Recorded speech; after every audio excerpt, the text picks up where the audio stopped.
Return men's કરી નાખી. જો કે રિટર્ન મેન્સ એમાં 3-3 માર્ક વાળા તમારા સવાલો છે, એટલે એ કંઈ બહુ અઘરા નથી હોતા, પણ છતાંય આજ સુધી તલાટી લેવલની પરીક્ષામાં આટલું ટફ લેવલ ક્યારેય બન્યું નથી. સરકારની શું અપેક્ષા છે, શું મનસા છે, આપણે જાણતા જ નથી, પણ ક્યાંક ને ક્યાંક એવું દેખાય કદાચ આ લોકો ભલે એવું કહેતા હોય છેવાડાના વિદ્યાર્થીને ન્યાય મળે એવો, છેવાડાના વિદ્યાર્થીને ન્યાય મળે એવો, પણ આ સિલેબસ જરાય છેવાડાના વિદ્યાર્થીને ન્યાય મળે એવો નથી. છેવાડાના વિદ્યાર્થીને એવું જ કહેવા માટે છે કે તું છેવાડે જ રહે, તું આ બાજુ આવતો જ નહીં. ખ્યાલ આવે છે? આ એ પ્રકારનો સિલેબસ છે. વાંચવાનું આખા ગામનું. તમારી આ તૈયારી ઓલમોસ્ટ સુપર ક્લાસ 3 લેવલની કે ક્લાસ 1-2 લેવલની તૈયારી થઈ જાય એટલો હાર્ડ સિલેબસ છે. અને પાછી તમારી જોબ લાગે તો નોકરી કેટલા હજાર રૂપિયાની? 26,000ની નોકરી, 26,000ની. હા, હું સમજી ગયો તમારો ઉદ્દેશ્ય કે બૂચ માર લેવાનો છે ને. આ બૂચ મારવા બેઠા જ છે માર્કેટમાં. ખ્યાલ આવે છે? હમણાં 2 દિવસ પહેલા જ હું રીલ્સ જોતો હતો, કોઈક જગ્યાના કોઈ તલાટી 1,500 રૂપિયા લેતા પકડાઈ ગયા, અને પછી 2 જણા આમ પકડેલા હતા, અને તલાટી આમ ચાલતો હતો વચ્ચે. એટલે પછી એવું થાય, અને 1,500 રૂપિયાની બૂચ મારવામાં આખા જિંદગીની કમાયેલી ઇજ્જતના ધજાગરા થઈ જાય અલગ. પહેલા તલાટીનું એક અલગ મહત્વ હતું કે તલાટી તમારે 7/12ના ઉતારા જોઈતા હોય કે બીજું ગમે તે વસ્તુ નાની મોટી જોઈતી હોય, તલાટીના ટાંટિયા પકડવા પડતા, સાહેબ પ્લીઝ, સાહેબ પ્લીઝ. હવે ઘણા બધો ડેટા ઓનલાઈન જ અવેલેબલ છે. એટલે તલાટી થઈને તમારા મનમાં જો એવું હોય કે સાહેબ બહુ બૂચ માર લઉં, તો એવું થવાનું નથી. દરેક જગ્યાએ એવું ક્રીમ પોસ્ટિંગ હોતું નથી કે જ્યાં તમને ક્રીમ ખાવા મળે. ક્રીમ છોડો, આઈસ્ક્રીમ હરખી નહીં મળે. ખ્યાલ આવે છે? ત્યાં આગળ એવા નાના નાના ગામડાઓ છે, ત્યાંય નાખી દે તમને ક્યાંક. પણ ઠીક છે, જે પોસ્ટ છે એ ખરાબ નથી, પોસ્ટ સારી છે.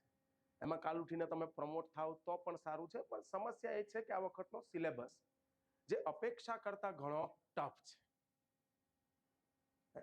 પણ હવે જે હોય, ટફ હોય કે સહેલો હોય, આપણે તો સિલેબસ કરવાથી મતલબ છે, આપણે કરવો જ પડશે, કેમ કે આપણે પરીક્ષા આપવાની છે.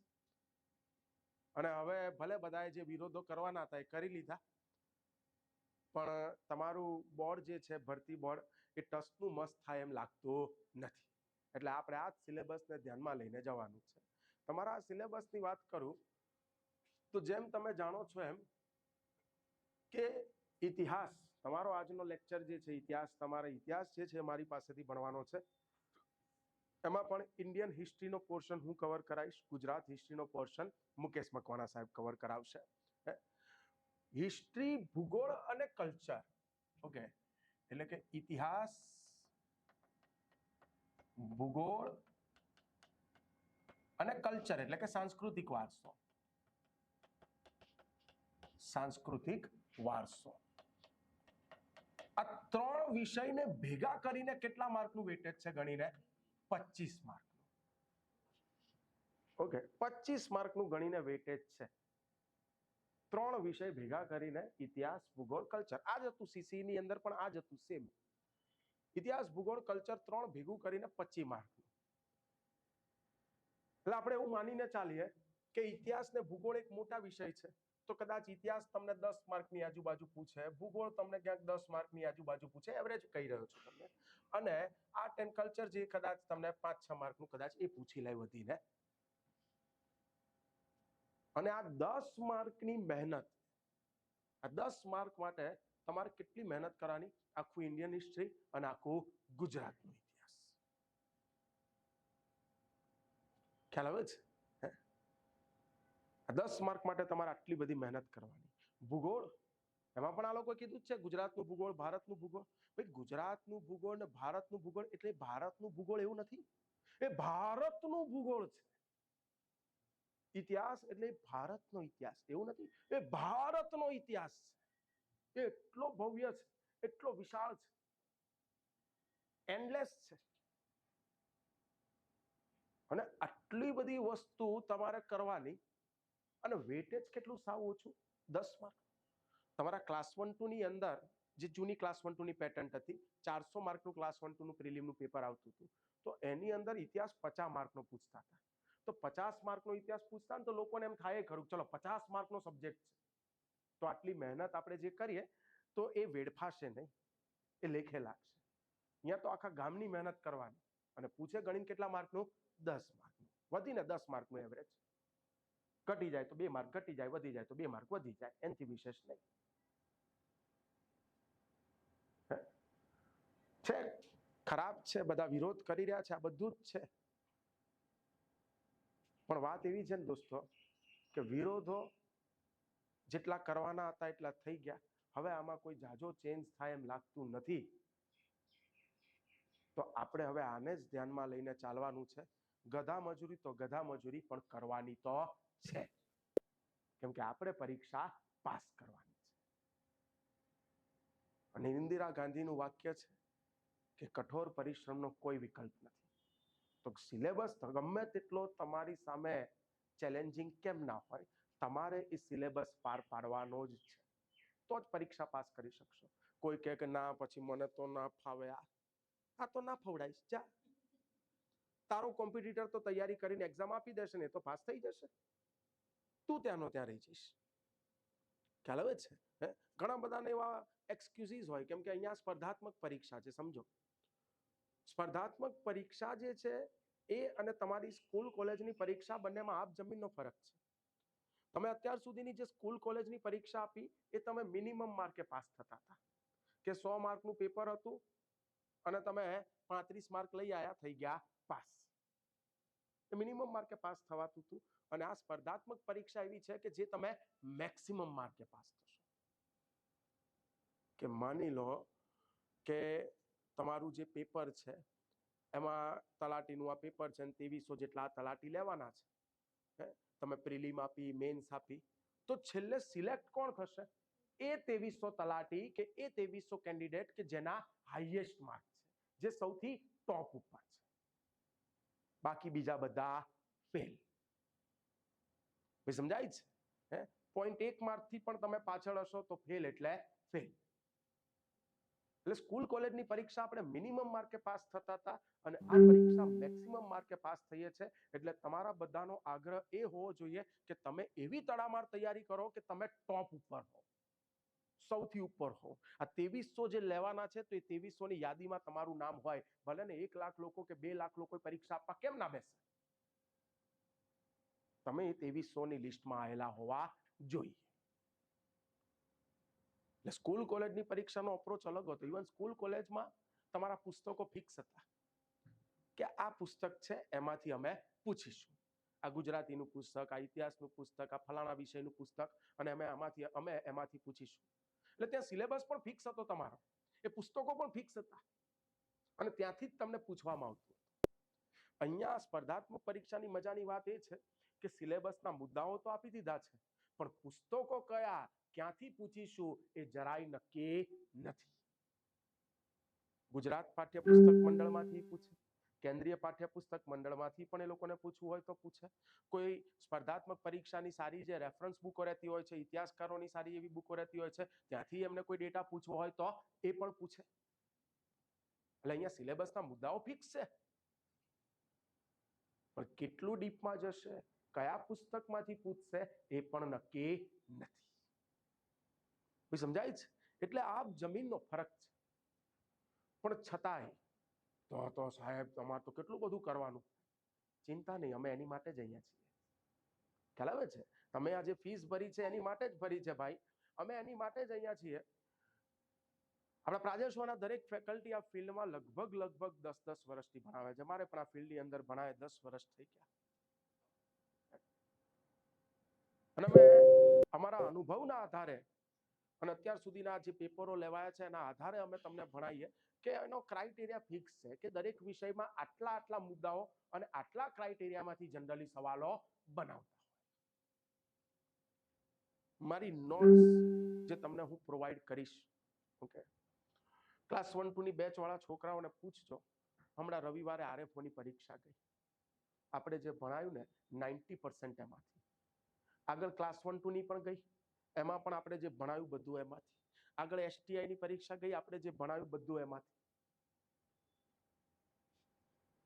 આપણો રેશિયો લગભગ 90% ની આજુબાજુ છે.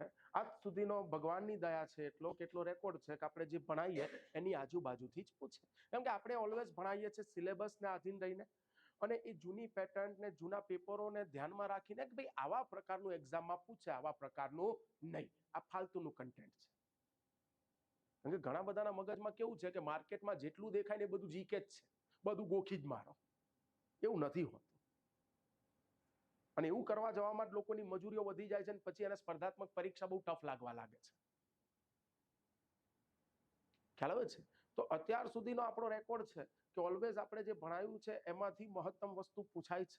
તો કંઈ નહીં તો એટલીસ્ટ આપણે જે ભણાવીએ અને જે નોટ્સ ને એવું હું તમને પ્રોવાઈડ કરું એના ઉપર ખાલી ભાર મૂકીને જજો તો પણ તમારો બેડો થઈ જશે પાર.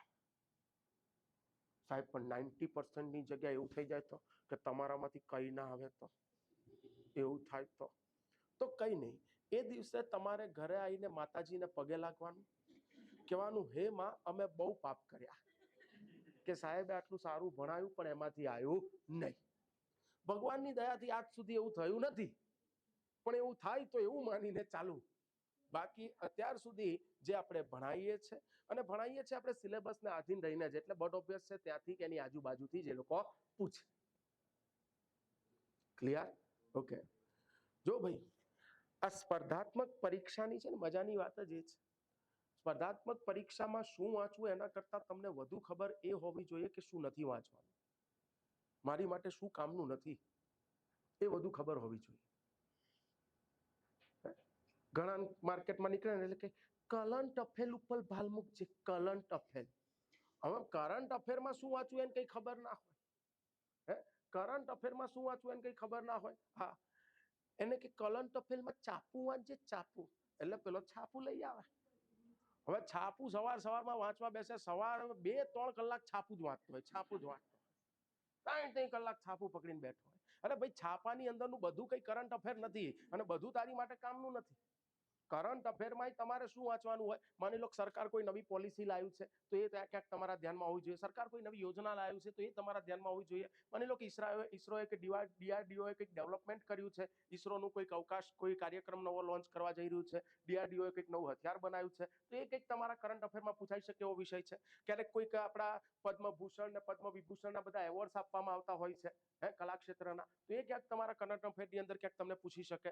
સ્પોર્ટ ક્ષેત્રના રમત જે આપણું ક્ષેત્ર છે તો એ ક્ષેત્રના એવોર્ડ્સને લઈને ક્યાંક પૂછી શકે કે આપણા કોઈ ખેલાડીઓએ કોઈ સિદ્ધિ હાંસલ કરી હોય તો એવું ક્યાંક તમને પૂછી લે. ફિલ્મના ક્ષેત્રના જે એવોર્ડ્સ હોય છે તો એ ક્યાંક તમારી પરીક્ષામાં પૂછાતા હોય છે. તો આવી બધી વસ્તુ કરંટ અફેરની અંદર પૂછાતું હોય છે ને આવું તમારે વાંચવાનું હોય છે.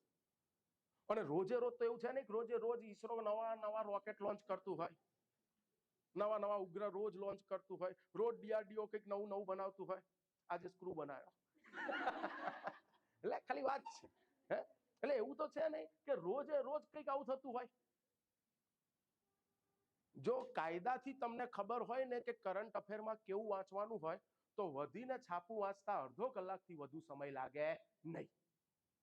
3 કલાક છાપું લઈને બેઠો હોય. સોનાના ભાવ કેટલા થયા, જીરાના ભાવ કેટલા થયા. અરે ભાઈ, એ કરંટ અફેરમાં ના પૂછે તો રોજ બદલાતું હોય ભાઈ. સેન્સેક્સ ક્યાં પહોંચ્યો, ઓહો દેશની દુર્ગતિ થઈ ગઈ. એ કરંટ અફેર નથી ભાઈ. સમજાય છે? લોકલ ન્યૂઝ વાંચતા હોય, ફલાણા વિસ્તારમાં પાણીની તંગી, મહિલાઓએ કોર્પોરેટરના ત્યાં માટલા ફોડ્યા. હવે એ કરંટ અફેર નથી. એવું તમને નહીં પૂછાવાના કે કયા વિસ્તારમાં પાણીની તંગીના લીધે મહિલાઓએ કોર્પોરેટરના ત્યાં માટલા ફોડ્યા. બોલો. Option A Sargasan, option B Kudasan. ખ્યાલ આવે છે? એવું પૂછાવાનું નહીં પૂછાવાનું ભાઈ તમને કોઈ દિવસ. વેવાણ જોડે ભાગી ગયા, લગ્ન થતા જ બીજા દિવસે સાસુ અને જમાઈ ફરાર. હું નહીં કહેતો, છાપાઓ કે છે તો કે હા કરંટ અફેરમાં તો આ જ અફેર લાગે છે. આ જ પૂછતા હશે કે ભાઈ એ કરંટ અફેર નથી. એટલે છાપામાં તો એવા લોકલ ન્યૂઝ ને એવી ચટપટી ખબરો આવતી હોય પણ એ બધું કઈ તમારી માટે કામનું નથી. તો કાયદાથી જો તમે છાપું વાંચવા બેસો, તમને ખબર હોય કે મારે આમાં શું વાંચવાનું છે, કેવા પ્રકારનું કન્ટેન્ટ જોવાનું છે, તો વધીને અડધો કલાક થાય વાંચતા. એ સમજાય છે? એટલે મેં તમને કીધું ને કે લોકોના મગજમાં કેવું છે કે જીકે, ઇતિહાસ, ઇતિહાસની અંદર પણ લોકોને એવું છે કે માર્કેટમાં જેટલું દેખાય બધું ઇતિહાસ જ છે. એવું નથી હોતું. જેમ કે તમે તમારો સિલેબસ તમે જુઓ તો તમને ખબર પડે. જેમ કે તમારી જીપીએસસી ક્લાસ 1 ટુ ઇવન તમારી સીસીઈ ની પરીક્ષામાં જે સિલેબસ આપેલો હતો એને પણ તમે જુઓ તો તમને ખ્યાલ આવે કે તમારા સિલેબસનો પહેલો ટોપિક કયો છે, તો કે સિંધુ ખીણની સભ્યતા. સિંધુ ખીણની સભ્યતા કે જેનો સમાવેશ આદ્ય ઐતિહાસિક યુગમાં થાય છે. આગળ આપણે જોઈશું એટલે તમને ખ્યાલ આવશે. હવે તમારો પહેલો ટોપિક સિંધુ ખીણની સભ્યતા કરીને આપી દીધો છે તો તમારે ત્યાંથી જ ઇતિહાસ વાંચવાનો છે.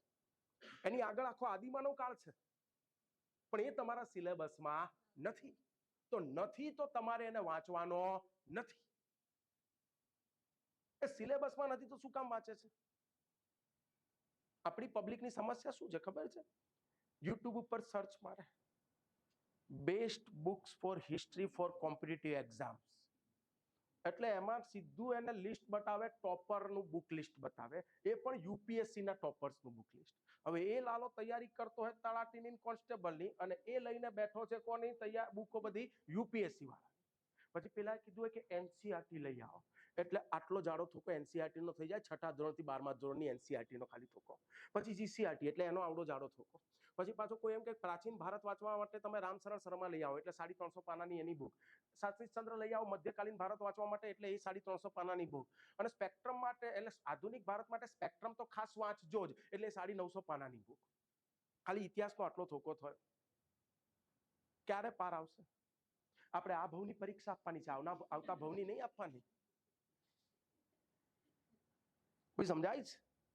તમારે એ પણ જોવાનું છે કે તમે કઈ પરીક્ષાની તૈયારી કરી રહ્યા છો, અને એમાં પરીક્ષાનું લેવલ શું હોય છે, જે પૂછાતું હોય છે એનું લેવલ શું હોય છે. તમારે એ પ્રકારેનું મટીરિયલ પકડવાનું છે, નહીં કે ગાંડાની જેમ માર્કેટમાં કોઈ જે પણ કહે તમે મટીરિયલ લઈ આવો. મને ખબર છે કે ના કહેવા છતાં પણ એવું થશે કે તમારામાંથી ઘણા બધા જે લાઇબ્રેરીઓ જોઈન કરી હોય, તો લાઇબ્રેરીમાં બાજુમાં એક તજજ્ઞ તમારી જોડે આવીને બેસે છે, આ વાંચે છે, ના વંચાય. એટલે આ પબ્લિકેશનની બુક વાંચ, ફલાણા પબ્લિકેશનની બુક વાંચ, અને તમને આવડો મોટો જાડો કોઈ થોકો પકડાવશે. હવે એટલું બધું જાડો થોકો તમારે પકડવાની જરૂર જ નથી ભાઈ. અને તમે સમજો કે જીસીઆરટી, એનસીઆરટી ને આવું બધું પણ જે કહેવામાં આવતું હોય છે, કોની માટે કહેવામાં આવતું હોય છે? એ ખાસ એ વિદ્યાર્થીઓ માટે કે જે લોકો ક્લાસીસ એફોર્ડ કરી શકતા નથી, જેમનો પાયો કાચો છે, જેમનું બેઝ ક્લિયર નથી, તો એમની માટે કહેવામાં આવતું હોય છે. હવે તમે તો જ્યારે ક્લાસમાં આવો છો તો અહીંયા તો તમને બેઝિક થી એડવાન્સ સુધીની તૈયારી કરાવી દેવામાં આવે છે, તો તમારે તો એ થોકા આડવાની જરૂરત જ નથી.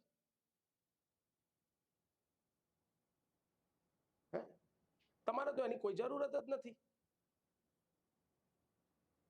શું કામ એની પાછળ ભાગો છો, સમય બગાડો છો? કેમ કે આવા બધા મોટા મોટા સાહિત્યો લાવવામાં પાછો કોઈ માણસ આવે ઇકોનોમી માટે. લાલન લાલ વાંચ, લાલન લાલ. લાલન લાલ જોઈ છે? આવડી જાડી લાલન લાલ છે. અથવા કોઈ કે રમેશ સિંહ વાંચ, એ આવડી જાડી છે, આટલી મોટી છે અને જાડી પણ આટલી છે. હશે 1500 પાના, વધુ નહીં. લાલન લાલ વાંચતા લાલમ લાલ થઈ જઈશ. હમણાં તારી તળાટી આઈને જતી રહેશે, હજુ તું લાલન લાલ માંથી બહાર નહીં આવ્યો હોય. એ રેફરન્સ બુકો છે. એના કરતા અહીંયા આગળ આપણા ઇકોનોમીના સાહેબ તમને જેટલું ભણાવે ને, જેટલી તમને નોટ્સ આપે એટલું કરીને જાવ ને, તો પણ તમારું મહત્તમ ત્યાંથી આવી જાય એક્ઝામની અંદર. ભાઈ સમજાય છે? એ બુકો દેખાવમાં સારી છે, પણ મેં કીધું પેલા લાઇબ્રેરી વાળા પેલા તજજ્ઞ છે ને તમને આવા ઊંધા માર્ગે ચડાવી દે. પોતે 10 વર્ષથી હજુ તૈયારી જ કરતો હોય, અને તમે એની વાતમાં આવી જાઓ પાછા. અને પાછા રંગીન પૂઠાઓ એટ્રેક્ટ બહુ કરે છે લોકોને.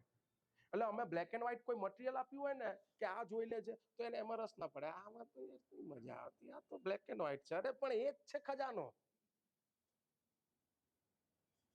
ભાઈ સમજાય છે? પોલિટી માટે હમણાં આ કોન્સ્ટેબલમાં જ આવું થયેલું હતું. હસમુખ પટેલ સાહેબ ખરા આપણા, તો હસમુખ પટેલ સાહેબ કોન્સ્ટેબલ વાળા છોકરાઓને કીધું કે એનસીઆરટી વાંચો, લક્ષ્મીકાંત જેવી બુક વાંચો પોલિટીમાં. હવે અમે કહીએ ત્યાર તો બધાને સમજાય નહીં, એટલે પાછા જઈને બધા હરક પદુડા થઈને લઈ આયા. પછી કે હારું આ તો પતતી જ નથી, તો ના જ પતે ને, અને એક્ઝામ આવી ગઈ નજીક. પછી બધા સાહેબને ગાળો દેવાની ચાલુ કરી. કે સાહેબ કોન્સ્ટેબલ માટે અમારે લક્ષ્મીકાંત વાંચવાની, એ તો યુપીએસસી ની તૈયારી કરતા છોકરા વાંચતા હોય છે. તો કોન્સ્ટેબલો જો લક્ષ્મીકાંત વાંચે તો યુપીએસસી ની તૈયારી કરવા વાળા શું બાબા સાહેબનું બંધારણ વાંચવાનું? ભાઈ સમજાય છે? તો તમને ખબર એ પણ હોવી જોઈએ કે તમે કઈ પરીક્ષાની તૈયારી કરી રહ્યા છો અને એમાં ડેપ્થ લેવલ કેટલું હોય છે. તમારે એ પ્રકારના પુસ્તકોને પસંદ કરવાના છે, એ પ્રકારની તૈયારી કરવાની છે, તો મહેનત ઓછી થશે અને સફળતા તમને વહેલી મળશે.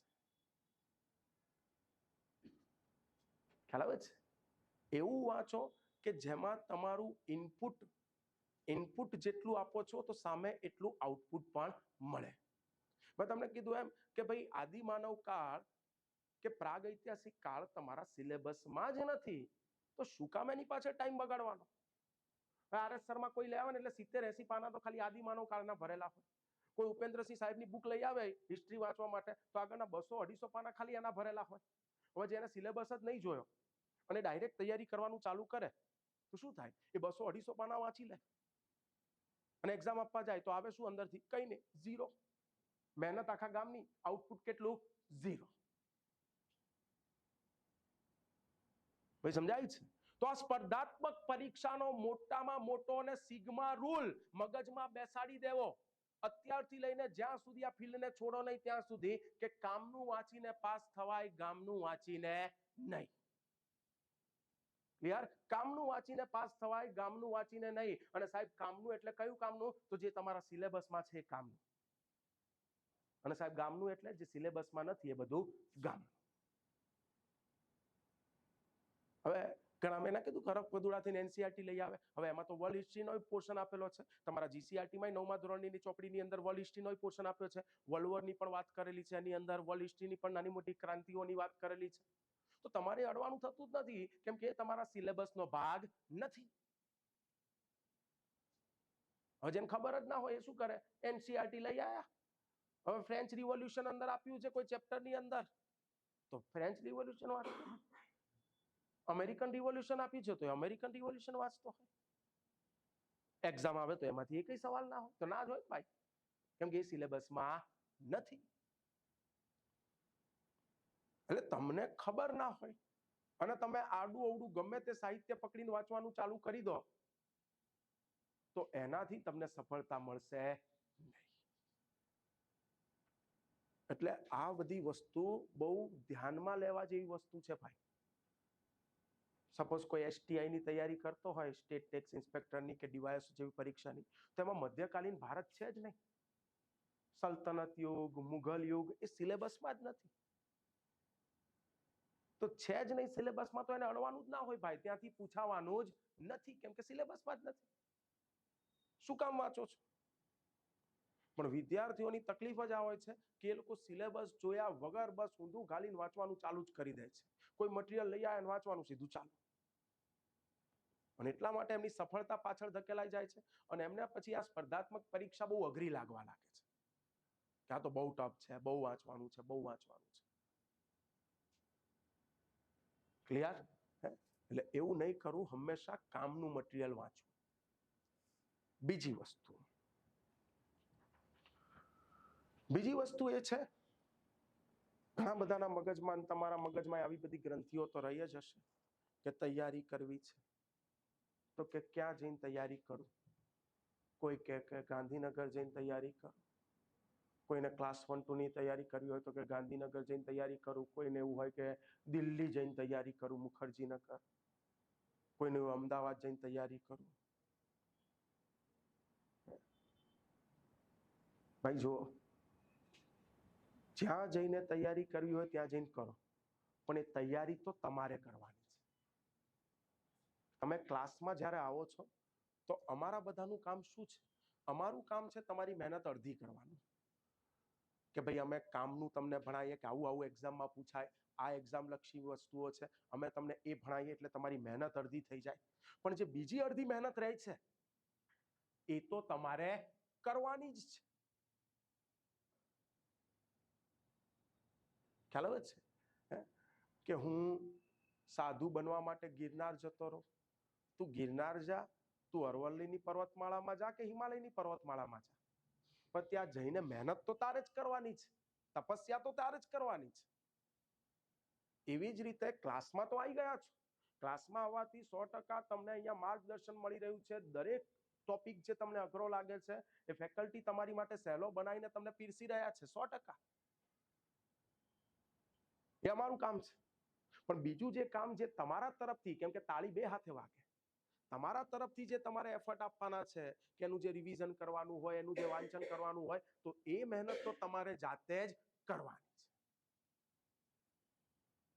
સમજો કે સ્કૂલ કોલેજની અંદર આપણને સાહેબ બધાને બધું સરખું જ ભણાવતા હતા. 100 છોકરાઓ બેઠા હોય, સાહેબ બધાને સરખું ભણાવતા હતા. કોઈને 90% આવતા હતા અને કોઈને 50% આવતા હતા. સાહેબે તો બધાને સરખું ભણાવ્યું હતું. તો કેમ કોઈને 90% આવ્યા અને કોઈને 50% આવ્યા? તો કોઈને 90% એટલા માટે આવ્યા કેમ કે સાહેબ જ્યારે અહીંયા ભણાવતા હતા તો એ ધ્યાનથી ભણતો હતો. સાહેબ જ્યારે અહીંયા એક દાખલો ગણાવતા હતા તો એ ઘરે જઈને એવા બીજા 10 દાખલાની પ્રેક્ટિસ કરતો હતો, એટલે એના 90% આવ્યા. અને કોઈના 50% એટલા માટે આવ્યા કેમ કે એનો અપ્રોચ એવો હતો કે થેલો લઈને આવ્યો અને થેલો લઈને ગયો. એનો અપ્રોચ આવો હતો. સાહેબ અહીંયા એક દાખલો ગણાયો, પછી ઈચ્છા થઈ તો બીજો ઘરે જઈને પ્રેક્ટિસ કરી તો કરી, ના કરી તો ના કરી. એનો અપ્રોચ આવો હતો, તો એને 50% આવ્યા. એટલે એક બીજી વસ્તુ આ પણ છે કે તાળી બે હાથે વાગે. તૈયારી ગાંધીનગરમાં રહીને કરો કે ઘરે રહીને તૈયારી કરો, કોઈ ફરક નથી પડતો, પણ એ તૈયારી કરવાની તમારી ત્રેવડ હોવી જોઈએ, પહેલી વસ્તુ. અને બીજી વસ્તુ કે અહીંયા જે પણ સાહેબો જે મહેનત કરાવડાવે છે તો તમારે એ પ્રમાણે મહેનત કરવી પડે. સાહેબ એક દાખલો ગણ્યો અને સાહેબ એમ કીધું કે આ 10 દાખલા હોમવર્કમાં ગણવાના છે તો એ ગણવા પડે. સાહેબે કીધું 10 સિવાય બીજા પણ તમને મળે તો બીજા આવા 10 દાખલાઓની પ્રેક્ટિસ કરજો, તો એ કરવાની, તો સફળતા મળે, બાકી નહીં. ક્લિયર? જો કોઈ ક્લાસ વાળો એવું કહેતો હોય મારા ત્યાં આવી ગયા એટલે બધું પતી ગયું, બસ પછી બધું અમે જોઈ લઈશું, તો સમજી લેજો ત્યાં બધું પતી જ ગયું. ખ્યાલ આવે છે? કેમ કે જે એફર્ટ એક વિદ્યાર્થી તરીકે તમારે નાખવાના છે એ તો નાખવાના જ છે, એમાં કોઈ બેમાત નથી. સમજાય છે? ઠીક છે. તો મારે જે વસ્તુ અમુક તમને કહેવી હતી આ પહેલા લેક્ચરમાં, એ મેં અત્યારથી કહી દીધી. અને બીજું જ્યારે સમયાંતરે મારે જે કહેવાનું આવશે હું તમને કહેતો રહીશ, એ પ્રમાણે ગાઈડ કરતો રહીશ. પણ આટલી વસ્તુ મગજમાં ખાસ ક્લિયર કરી દેજો કે એક્ઝામની અંદર હંમેશા કેવું વાંચવાનું, જે કામનું છે તે, એ સિવાયનું ફાલતુનું નહીં. ઓકે? તો હવે આપણે શરૂઆત કરીએ આપણા વિષયની. આપણો વિષય છે ઇતિહાસ. ઇતિહાસ.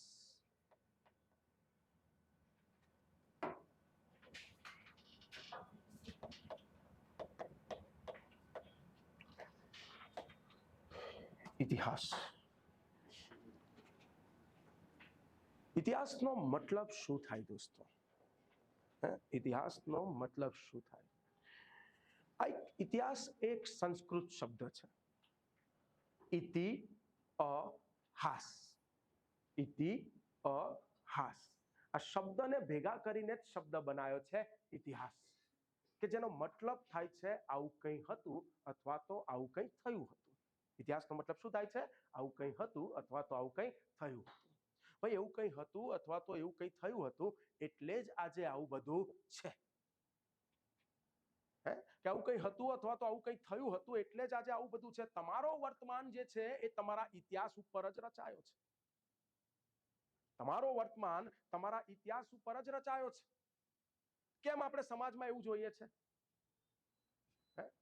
બંધ ના કરતા, બંધ નથી કરતા તો કે કેમ આપણે સમાજમાં આવું જોઈએ છે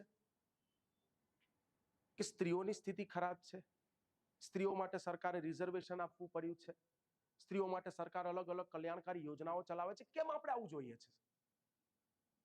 તો એના મૂળિયા ક્યાં છે? ઇતિહાસમાં. કેમ કે 100-200 વર્ષ તમે પાછળ જઈને જોશો તો તમને ખબર પડશે કે ભારતીય સમાજમાં સ્ત્રીઓની સ્થિતિ શું હતી. સ્ત્રીઓને કેળવણી લેવાનો, શિક્ષણ લેવાનો અધિકાર નહોતો. બાળકીને દૂધ પીતી કરવાનો કુરિવાજ હતો, સતી પ્રથા હતી, આવા કેટલાય કુરિવાજો હતા સ્ત્રીઓને લઈને સમાજમાં.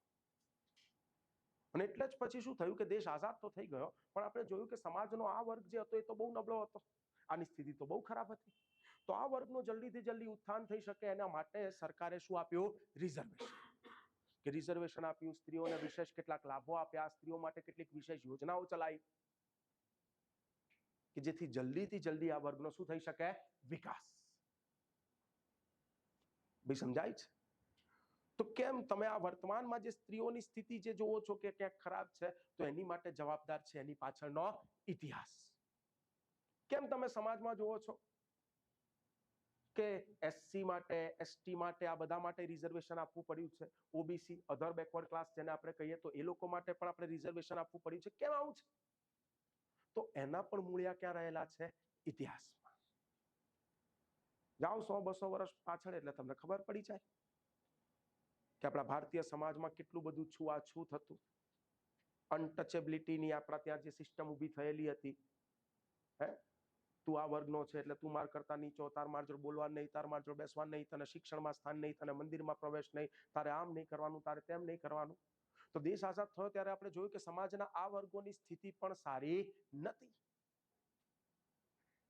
તો આપણને લાગ્યું કે સમાજના આ વર્ગોના ઉત્થાન માટે પણ થોડી વિશેષ વ્યવસ્થા કરવી જોઈએ. તો આપણે એસસી એસટી માટે શું આપ્યું? રિઝર્વેશન. એસસી એસટીના વિકાસ માટે પણ આપણે ચલાવી રહ્યા છે અલગ અલગ યોજના. સમજાય છે? તમારે વર્તમાનની કોઈ પણ સમસ્યા પકડવાની, વર્તમાનની કોઈ પણ સ્થિતિને તમારે પકડવાની, અને જેવું તમે એનામાં વિચારવાનું ચાલુ કરશો કે આવું કેમ, ખાલી એવો સવાલ તમે પૂછશો એટલે જતા રહેશો તમે એના ભૂતકાળમાં, એના ઇતિહાસમાં. કે ભારત દેશ કેમ અત્યારે ગરીબી છે, કેમ અત્યારે બેરોજગારીની સમસ્યા છે, આ બધું કેમ છે? બાકી ભારત દેશ તો સોને કી ચિડિયા કહેવાતો હતો, પણ કેમ અત્યારે આવી સ્થિતિ છે? તમે જેવો આ સવાલ પૂછશો કેમ, એટલે તમે જતા રહેશો સીધા ઇતિહાસમાં. કેમ એટલે સીધા ભૂતકાળમાં જતા રહેશો કે અહીંયા સમય જતા અંગ્રેજો આવ્યા અને અંગ્રેજોએ ભારત દેશને આવી રીતે લૂંટ્યો. આગળ આપણે ભણીશું એટલે તમને ખબર પડશે કે કેવી રીતે લૂંટ્યા આપણને. ઇન શોર્ટ, વર્તમાનની કોઈ પણ સ્થિતિને સમજવા માટે જરૂરી છે કે તમે સમજો એની પાછળનો ભવ્ય ઇતિહાસ,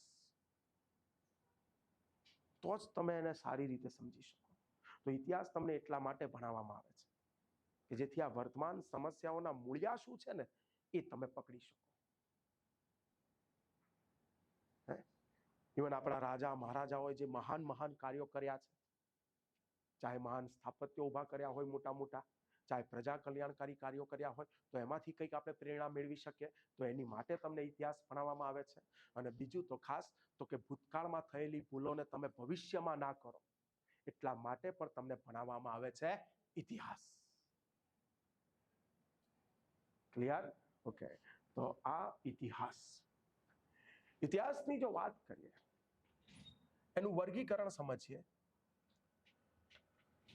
તો ઇતિહાસને મેઇનલી આપણે 3 ભાગમાં વહેંચી દઈએ છીએ. ઇતિહાસને મેઇનલી આપણે 3 ભાગમાં વહેંચી દઈએ છીએ. એક તો કે ભાઈ પ્રાગ ઐતિહાસિક યુગ, એક તો કે ભાઈ પ્રાચીન ઇતિહાસ,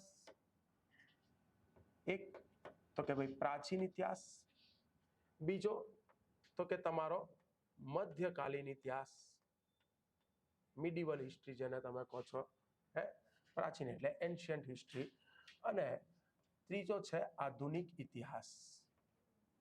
પ્રાચીન, મધ્યકાલીન અને આધુનિક, આવા 3 ભાગમાં આપણે ઇતિહાસને વહેંચી દઈએ છીએ. આધુનિક ઇતિહાસ અને મોડર્ન હિસ્ટ્રી પણ આપણે કહીએ છીએ. ઓકે, ધ્યાન આપજો. તો ઇતિહાસને મેઇનલી આવા 3 ભાગમાં વહેંચી દઈએ છીએ: પ્રાચીન, મધ્યકાલીન અને અર્વાચીન. હવે જરા સમજજો, આટલું તો બધાને ખબર પડે પ્રાચીન કોને કહેવાય, મધ્યકાલીન કોને કહેવાય. હવે સમજજો, આ પ્રાચીન ઇતિહાસ જે છે ને એને પણ 3 ભાગમાં વહેંચી દેવામાં આવે છે. પ્રાચીન ઇતિહાસમાં કેટલા ભાગમાં વહેંચાઈ જાય છે? 3 ભાગમાં. એક તો કે ભાઈ પ્રાગ ઐતિહાસિક યુગ, પ્રાગ ઐતિહાસિક યુગ. બીજું તો કે આદ્ય ઐતિહાસિક યુગ,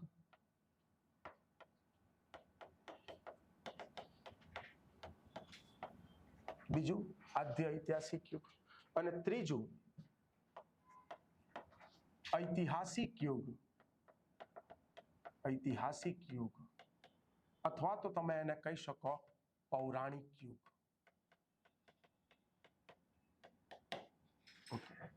ધ્યાન આપજો, 2 મિનિટ લખશો નહીં, ખાલી ધ્યાન આપો, સમજો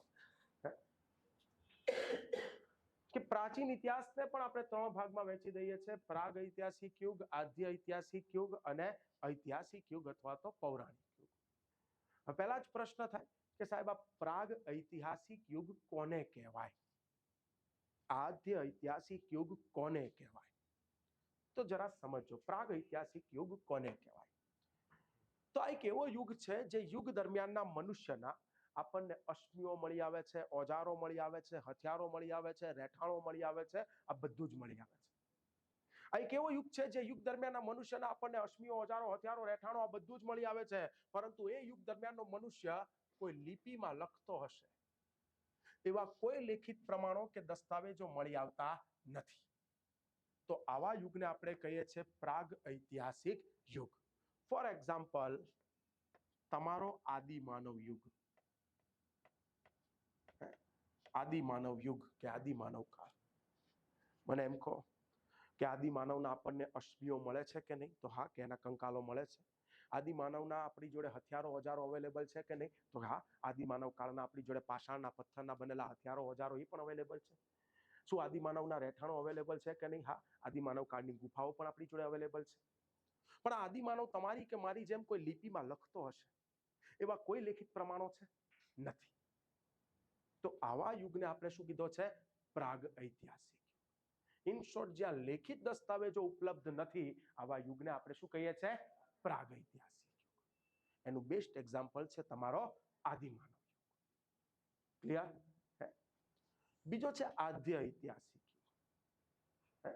આદ્ય ઐતિહાસિક યુગ. આદ્ય ઐતિહાસિક યુગ કોને કહેવાય? તો આ એક એવો યુગ છે જે યુગ દરમિયાનના મનુષ્યના આપણને અશ્મિઓ, ઓજારો, હથિયારો, રહેઠાણો આ બધું જ મળી આવે છે.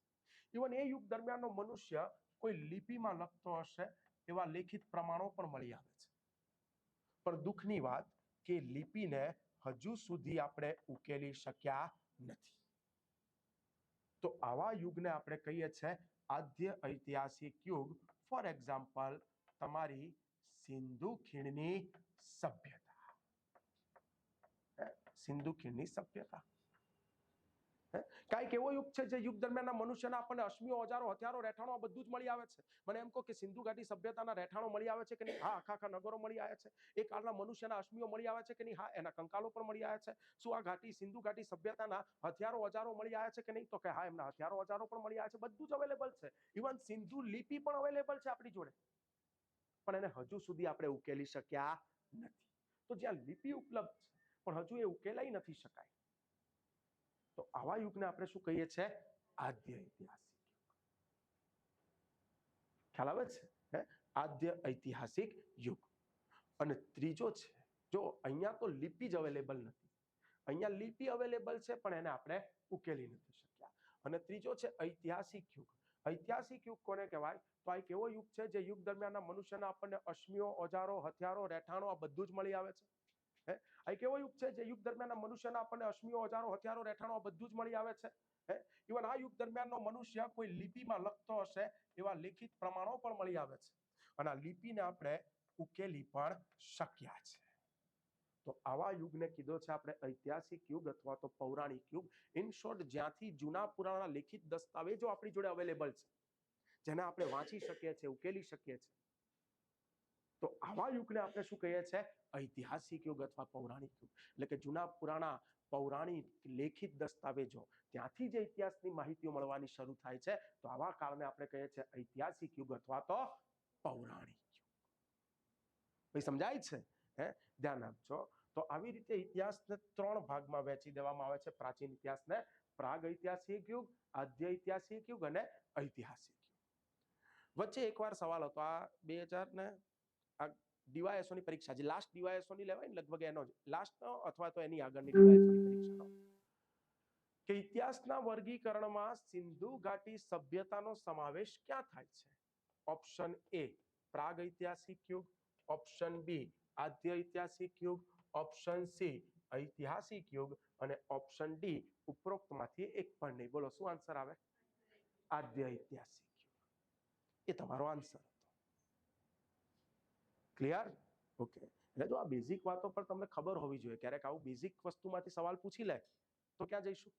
ખ્યાલ આવે છે? હે, ધ્યાન આપજો. બીજું આગળ વધીએ આપણે. હજુ ઇતિહાસનું વર્ગીકરણ જોઈએ. હજુ ઇતિહાસનું વર્ગીકરણ તમે જોયું તો આ પ્રાગ ઐતિહાસિક યુગ એને પણ 3 ભાગમાં વહેંચી દેવામાં આવે છે. પ્રાગ ઐતિહાસિક યુગને પણ 3 ભાગમાં વહેંચી દેવામાં આવે છે. એક તો કે ભાઈ પુરાતન પાષાણ યુગ, પુરાતન પાષાણ યુગ.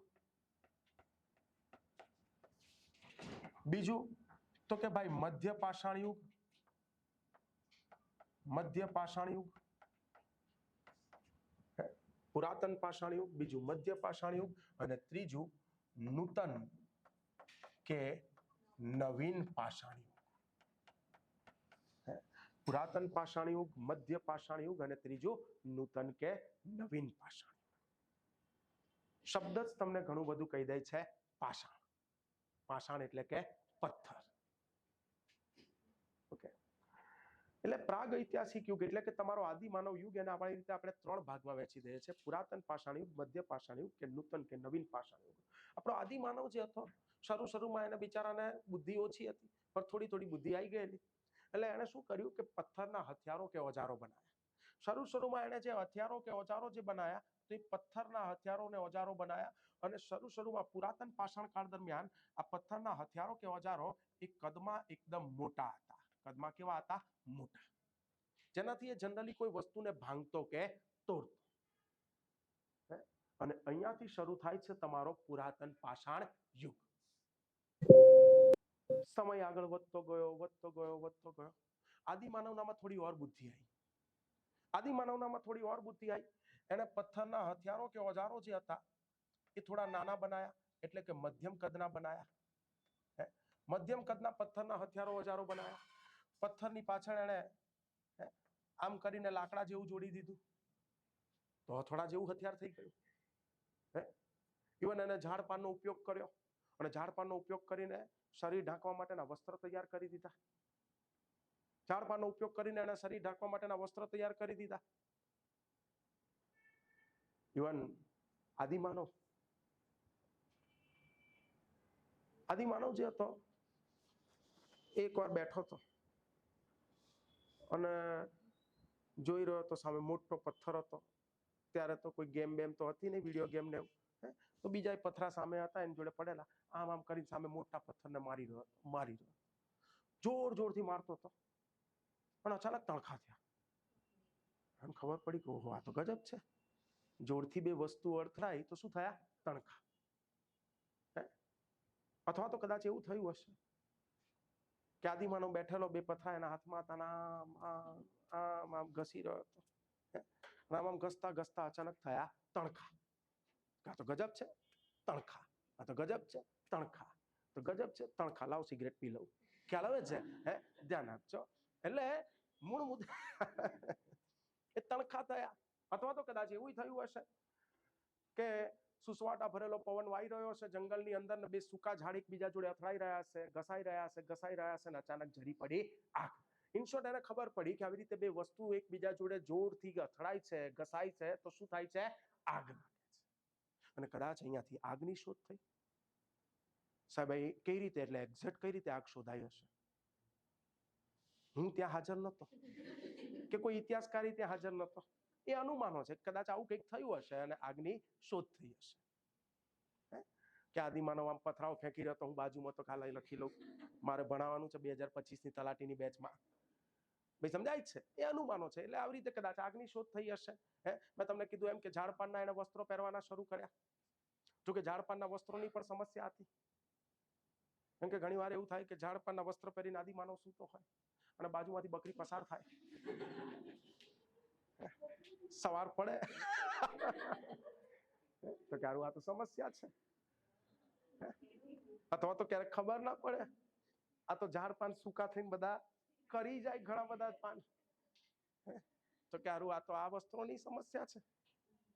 તો એ સમયે પ્રાણીઓનો જે શિકાર કરતો, તો શિકાર કરીને જે ચર્મ વધતું, તો એને ચર્મના વસ્ત્રો પહેરવાના શરૂ કર્યા. ભાઈ સમજાય છે? તો આવી રીતે ધીરે ધીરે ધીરે ધીરે અહીંયા આપણને આદિમાનવની ઉત્ક્રાંતિ દેખાઈ રહી છે. નૂતન કે નવીન પાષાણ કાળ આવતા આવતા આદિમાનવ જે હતો એ થોડો ઓર વધુ શિષ્ટ થઈ ચૂકેલો હતો. એના પથ્થરના જે હથિયારો કે ઓજારો જે હતા એ એકદમ તીક્ષ્ણ ધારદાર થઈ ચૂકેલા હતા. તીક્ષ્ણ ધારદાર આવા એને પથ્થરના હથિયારો કે ઓજારો તૈયાર કર્યા કે જેનાથી એ કોઈ વસ્તુની ચીરફાડ પણ કરી શકે છે. એવા એને હથિયારો ઓજારો તૈયાર કર્યા. ઇવન આદિમાનવ જે હતો એને નૂતન કે નવીન પાષાણ કાળ દરમિયાન અત્યાર સુધી એ ગુફાઓમાં રહેતો હતો. પણ હવે શું થયું કે આગની જયારે શોધ થઈ ગઈ, એને થયું કે આ બરાબર છે. હવે એને નદીના કિનારે વસવાટ કરવાનો ચાલુ કર્યો. પહેલા ગુફામાં કેમ રહેતો હતો? કેમ કે પ્રોટેક્શન નતું કોઈ. તારું ગમે ત્યારે કોઈ વાઘ બાઘ કોઈ પ્રાણી ગમે તે આજુબાજુથી પસાર થાય, ખબર પડે કે બીજા દિવસે આપણે શિકાર થઈ ગયા, ખબર શું પડે? ખબર જ ના પડે, સીધા ઉપર જતા રહ્યા. ખ્યાલ આવે છે? એટલે પહેલા એ ગુફાઓમાં રહેતો. પણ જયારે આગની શોધ થઈ તો આગ જો એને ઠંડીની સામે રક્ષણ આપે છે. આગ જ્યાં આગળ હોય તો એની આજુબાજુ પશુઓ પણ આવે નહીં, એટલે એને એની સામે પ્રોટેક્શન મળવા લાગ્યું. ઇવન આગની શોધ થતા બહુ બધી વસ્તુઓ બદલાઈ ગઈ. આદિમાનવ શું શિકાર કરીને અહીંયા આગ સળગાઈને બાજુ સુઈ જતો. હાડકા બાળકા આજુબાજુ પડ્યા હોય, માંસના કટકા આજુબાજુ પડ્યા હોય. એકવાર એવું થયું હશે કે માંસનો કટકો કદાચ આગમાં પડી ગયો, સવારે ઉઠીને જોયું તો શેકાઈ ગયેલો, કાળો કાળો થઈ ગયેલો. અરે અરે કે બગડી ગઈ. પણ એને લઈને ખાધું, કીધું આ તો જબરદસ્ત છે, ટેસ્ટ મસ્ત આવ્યો. કદાચ એને પછી અહીંયાથી પકવીને ખાવાનું શરૂ કર્યું હશે. સમજાય છે? અને આવી રીતે ધીરે ધીરે ધીરે ધીરે આદિ માનવનું જીવન બદલાતું ગયું. એ પહેલા ગુફાઓમાં રહેતો હતો, પણ આગની શોધ થયા પછી એને થયું કે ભાઈ હવે તો નદી કિનારે પણ વસવાટ કરી શકીશ. કેમ કે ગુફાઓની સમસ્યા હતી કે ભાઈ પાણી પીવું હોય તો છેક નદી કિનારે ક્યાંક આવવું પડે, અથવા તો ક્યાંક પર્વત આગળ કોઈ ઝરણું નીકળતું હોય તો છેક ત્યાં સુધી જવું પડે. પણ પછી આદિ માનવ જે હતો, આગની ને એવી શોધ થઈ એટલે નૂતન પાષાણ કાળ દરમિયાન આદિ માનવ જે હતો એ પછી હવે નદી કિનારે એને ધીરે ધીરે વસવાટ ચાલુ કર્યો. ઝાડ પાનની ઝૂંપડીઓ એને બનાવવાની શરૂ કરી. મેં તમને કીધું એમ કે પથ્થરના હથિયારો ઓજારો, ધારદાર તીક્ષ્ણ એવા હથિયારો ઓજારો બનાવવાના શરૂ કર્યા. એને નૂતન કે નવીન પાષાણ કાળ દરમિયાન ઓર થોડી સારી એવી બુદ્ધિ આવી ચૂકેલી હતી, તો એને માટી જે છે આ માટીનો ઉપયોગ કરીને વાસણો બનાવવાના શરૂ કર્યા. ઇવન આ નૂતન કે નવીન પાષાણ કાળ દરમિયાન એનો અંત આવતા આવતા, એનો એન્ડ આવતા આવતા એ તાંબા જેવી ધાતુથી પણ પરિચિત થયો. તો અહીંયાથી તમારો તામ્ર પાષાણ યુગ શરૂ થયો. કયો પાષાણ યુગ શરૂ થયો? તામ્ર પાષાણ યુગ શરૂ થયો. નામ અહીંયા આપણને ક્રમિક વિકાસ દેખાય છે. કોનો? આદિમાનવ. એ સમજાય છે? ધ્યાન આપજો. ઇવન હજુ આગળ વધીએ વર્ગીકરણમાં. ઇતિહાસનું ઓર વર્ગીકરણ આપણે કરી શકીએ. આ પુરાતન પાષાણ યુગને પણ 3 ભાગમાં વહેંચી દેવામાં આવે છે. પુરા પાષાણ યુગ, પુરાતન પુરા, મધ્ય પાષાણ યુગ અને પુરાતન પુરા નૂતન કે નવીન પાષાણ યુગ.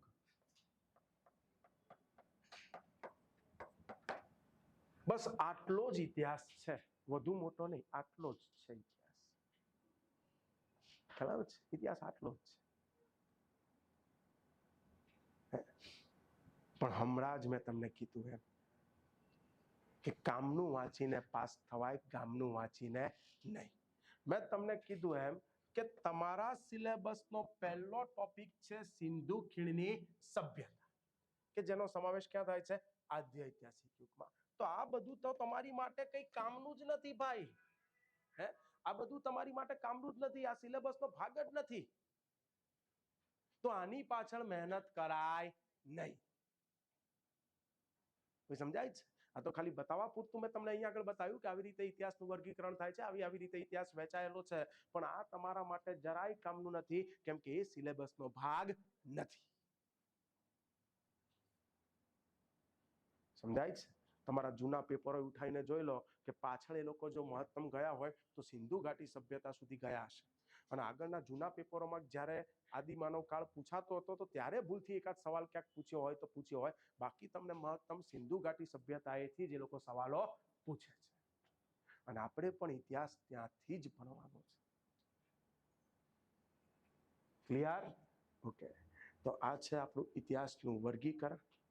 ઓકે, સમજવા પૂરતું લખવું હોય તો લખી દો, નોટ ડાઉન કરી દો ફટાફટ. અને ફોટો પાડવો હોય તો ફોટો પાડી લો.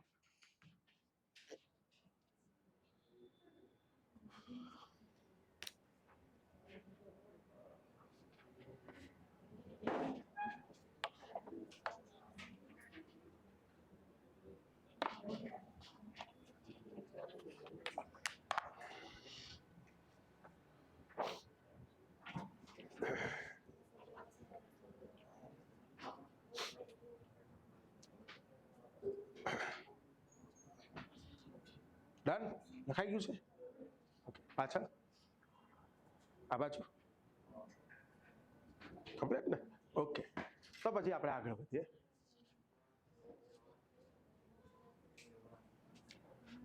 હજુ આપણે તો કે સાહેબ સિંધુ ઘાટીએથી પૂછે છે એમ ને, તો ફટાફટ સિંધુ ઘાટી હવે ચાલુ કરો.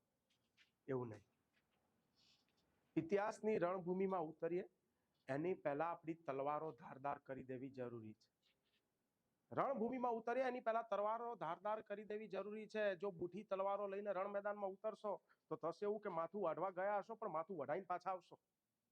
એટલે એવું કાચું કામ કરાય નહીં. ખ્યાલ આવે છે? પહેલા પાયો પાકો હોવો જરૂરી છે. કેટલીક બેઝિક વાતો સમજવી જરૂરી છે ઇતિહાસમાં આપણે પ્રવેશ કરીએ એની પહેલા. જો એ ના ખબર હોય તો ઇતિહાસમાં પ્રવેશ કરાય નહીં.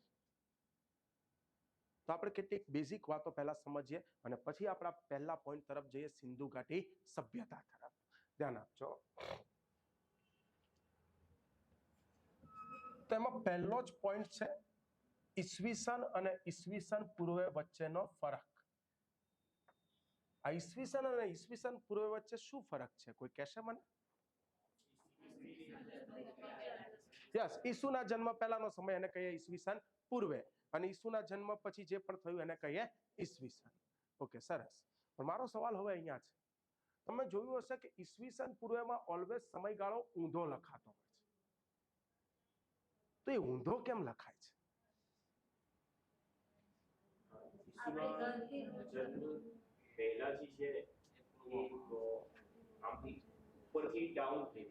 બરાબર, બરાબર છે, પરફેક્ટ. બીજું કોઈ? ધ્યાન આપજો, અમને બરાબર જવાબ આપ્યો છે. હવે તમને બધાને સમજાય એ રીતે વાત કરું. ધ્યાન આપજો. માની લો કે તમે બધા મેથ્સ ભણી રહ્યા છો, ગણિત ભણી રહ્યા છો. યસ, તો આપણે ગણિત ભણતા હોય તો શું હોય? જીરોની આગળ બધી ધન સંખ્યા હોય, 1 2 3 4 આવી રીતે જતું હોય. પાછળ આવો તો -1 -2 -3 -4, ઇન શોર્ટ 10 20 30 40. પાછળ આવો તો -10 -20 -30 -40 આવી રીતે જતું હોય. હવે અહીંયા જરા ધ્યાન આપજો કે આ ઝીરો એ માની લો કે એ છે ભગવાન ઈસુનો જન્મ. ઝીરો એ શું છે? ભગવાન ઈસુનો જન્મ. ઈસુના જન્મ પછી જે પણ થયું એને કહીએ છીએ ઈસવીસન, અને ઈસુના જન્મની પહેલા જે પણ થયું એને કહીએ છીએ ઈસવીસન પૂર્વે. સાહેબ તમે અહીંયા ઝીરો ઉપર પણ ઈસુનો જન્મ કેમ લીધો? રામનો જન્મ કેમ ના લીધો? કાનાનો જન્મ તમે કેમ ના લીધો? કોઈ કટ્ટરવાદી હોય તો તકલીફ થાય ભાઈ, કે તમે અહીંયા ઈસુનો જન્મ કેમ લીધો? તમે રામનો કેમ ના લીધો? કાનાનો જન્મ કેમ ના લીધો? તમે મોહમ્મદ પૈગંબર સાહેબનો જન્મ કેમ ના લીધો? તમે અહીંયા ઈસુનો જન્મ કેમ લીધો? રામનો જન્મ કેમ ના લીધો? તો જરા ધ્યાન આપજો. ઝીરો ઉપર આપણે ભગવાન ઈસુનો જન્મ એટલા માટે લીધો છે કેમ કે તમે હાલમાં જે કેલેન્ડર વાપરો છો ને એને કહેવાય ગ્રેગોરિયન કેલેન્ડર. શું કહેવાય? Gregorian calendar. આ ગ્રેગોરિયન કેલેન્ડર શું હતું? તો ઈસવીસન પૂર્વે 45 ની આસપાસ રોમમાં એક રાજા થઈ ગયેલા જેમનું નામ હતું સીઝર જુલિયસ. શું નામ હતું? Caesar Julius. અને આ સીઝર જુલિયસ જે હતા એમણે ઈસુના જન્મની યાદમાં, કોના જન્મની યાદમાં? ઈસુના જન્મની યાદમાં એક કેલેન્ડર શરૂ કરાયેલું. એટલે શરૂઆતમાં આ કેલેન્ડર જે હતું એ જુલિયસના નામ ઉપરથી જુલિયસ કેલેન્ડર તરીકે ઓળખાતું હતું. કયા નામથી ઓળખાતું હતું? જુલિયસ કેલેન્ડર તરીકે. પણ શું હતું કે સીઝર જુલિયસે આ જે કેલેન્ડર જે ઈસુના જન્મની યાદમાં શરૂ કરાયેલું એમાં થોડી ભૂલો હતી, ક્ષતિઓ હતી. જેને 16મી સદીમાં યુરોપમાં એક સંત થઈ ગયા જેમનું નામ હતું સંત ગ્રેગોરિયન. અને આ સંત ગ્રેગોરિયન જે હતા એમણે એની અંદર રહેલી ક્ષતિઓ ભૂલો એને સુધારી અને પછી એને યુરોપમાં ફરીથી પ્રચલિત કરવાનો પ્રયત્ન કર્યો. લોકો એને વાઇડલી એક્સેપ્ટ કર્યું. કારણ કે યુરોપના જે બધા દેશો હતા, ચાહે પોર્ટુગલ હોય, સ્પેન હોય, ફ્રાન્સ હોય, ઇંગ્લેન્ડ હોય, આ બધા ક્રિશ્ચિયન ધર્મની અંદર માનવાવાળા લોકો હતા. તો આ લોકોએ ઈસુના જન્મના આધારે શરૂ થયેલું આ કેલેન્ડર જે હતું એને એક્સેપ્ટ કર્યું. અને સંત ગ્રેગોરિયનના નામ ઉપરથી પછી આ કેલેન્ડર કયા નામથી ઓળખાવા લાગ્યું? ગ્રેગોરિયન કેલેન્ડર તરીકે ઓળખાવા લાગ્યું. ઇવન યુરોપના જ આ બધા દેશોએ વિશ્વના બહુ બધા દેશોને ગુલામ પણ બનાયા, ચાહે ઇંગ્લેન્ડ હોય, ચાહે ફ્રાન્સ હોય, ચાહે પોર્ટુગલ હોય. અને એમાં ઇંગ્લેન્ડ તો સૌથી આગળ હતું. એક સમય હતો કે એવું કહેવાતું હતું કે બ્રિટિશ સામ્રાજ્યનો સૂર્ય કોઈ દિવસ અસ્ત થતો નથી. તો જ્યારે આ બધા દેશોએ વિશ્વના બહુ બધા દેશોને ગુલામ બનાયા, તો આ બધા દેશોએ શું કર્યું કે એ બધી જગ્યાએ ત્યાંના વહીવટી તંત્રમાં પણ એ કેલેન્ડર જે લોકો વાપરતા હતા ગ્રેગોરિયન કેલેન્ડર એનો ઉપયોગ પણ શરૂ કર્યો. અને એમ કરતા કરતા ગ્રેગોરિયન કેલેન્ડર આખા વિશ્વમાં ફેલાયું અને આખા વિશ્વની અંદર એનું પ્રચલન શરૂ થઈ ગયું. તો જ્યારે 19મી 20મી સદીની આજુબાજુ વિશ્વના બહુ બધા દેશો આઝાદ થયા, જેમાં 20મી સદીમાં ભારત આઝાદ થયું 1947ની અંદર. તો આ બધા વિશ્વના જે આ બધા દેશો હતા આ લોકોએ પણ એકબીજા જોડે વેપાર વ્યવહારમાં હાર્મોની જળવાઈ રહે એના માટે ગ્રેગોરિયન કેલેન્ડરનો ઉપયોગ ચાલુ રાખ્યો. અને ઇતિહાસની તારીખો પણ જે નોંધવામાં આવી, કેમ કે આ સમય દરમિયાન 19મી 20મી સદી દરમિયાન ઇતિહાસને લઈને પણ બહુ બધા સંશોધનો થયા. તો એ સમય ઇતિહાસની પણ જે તારીખો નોંધવામાં આવી તો એમાં પણ ગ્રેગોરિયન કેલેન્ડરનો જ કરવામાં આવ્યો ઉપયોગ. ક્લિયર? અને આવી રીતે આ ગ્રેગોરિયન કેલેન્ડર આખા વિશ્વમાં ફેલાઈ ગયું અને આજે આખા વિશ્વની અંદર સૌથી વધુ પ્રચલિત એવું કેલેન્ડર છે આપણું ગ્રેગોરિયન કેલેન્ડર, જેમાં બેઝ તરીકે લીધો છે ભગવાન ઈસુનો જન્મ. ક્લિયર? આ ઈસુના જન્મ પછી જે પણ થયું એને આપણે કહીએ છીએ ઈસવીસન. કે ભાઈ ઈસુના જન્મના 1 વર્ષ પછી, 2 વર્ષ પછી, 3 વર્ષ પછી, 4 વર્ષ પછી, ઇન શોર્ટ ગ્રેગોરિયન કેલેન્ડર ચાલુ થયાના 10 વર્ષ, 20 વર્ષ, 30 વર્ષ, 40 વર્ષ એમ ઘટના બનતા આજે ઈસવીસન આવી ગઈ કઈ 2025. આજે ઈસવીસન કઈ આવી ગઈ 2025. હવે જરા ધ્યાન આપજો. ઇતિહાસની એક ખાસિયત છે દોસ્તો કે ઇતિહાસ હંમેશા એક જ દિશામાં ગતિ કરે. ઇતિહાસ હંમેશા શું કરે? એક જ દિશામાં ગતિ કરે. કે આજે 2025 છે તો પછી 2026 જ આવશે, પછી 2027 જ આવશે. એવું થાય કે 2027 પછી 2026 પાછું આવ્યું? મોદી સાહેબ કે અમને તો 26માં મજા આવી ગઈ હતી, ચલો બધા 26માં પાછા. એવું થશે? નહીં થાય. તો ઇતિહાસ હંમેશા શું કરે છે? એક જ દિશામાં ગતિ કરે છે. સપોઝ આપણે માની લઈએ કે આજે કોઈ વ્યક્તિનો જન્મ થયો 2025માં, આજે કોઈ વ્યક્તિનો જન્મ થયો અને આ વ્યક્તિ 50 વર્ષ જીવે છે, તો બોલો ક્યારે એ મરશે? 2075. યસ. સપોઝ કોઈ વ્યક્તિનો જન્મ ઈસવીસન 10માં થયો અને એ વ્યક્તિ 20 વર્ષ પછી મૃત્યુ પામે છે, બોલો ક્યારે મૃત્યુ પામશે? ઈસવીસન 30માં. છે કે નહીં? સપોઝ કોઈ વ્યક્તિનો જન્મ ઈસવીસન 10માં થયો છે, 30 વર્ષ પછી મૃત્યુ પામે છે, ક્યારે મૃત્યુ પામશે? ઈસવીસન 40માં. ચલો આ તો ઈઝી, બધાને ખબર પડી છે. જે મેઇન સમજવાનું છે એ હવે અહીંયા છે કે ઈસુના જન્મની પહેલા, એટલે કે ગ્રેગોરિયન કેલેન્ડર જે ચાલુ થયું એની પહેલા જે પણ થયું એને આપણે કહીએ છીએ ઈસવીસન પૂર્વે.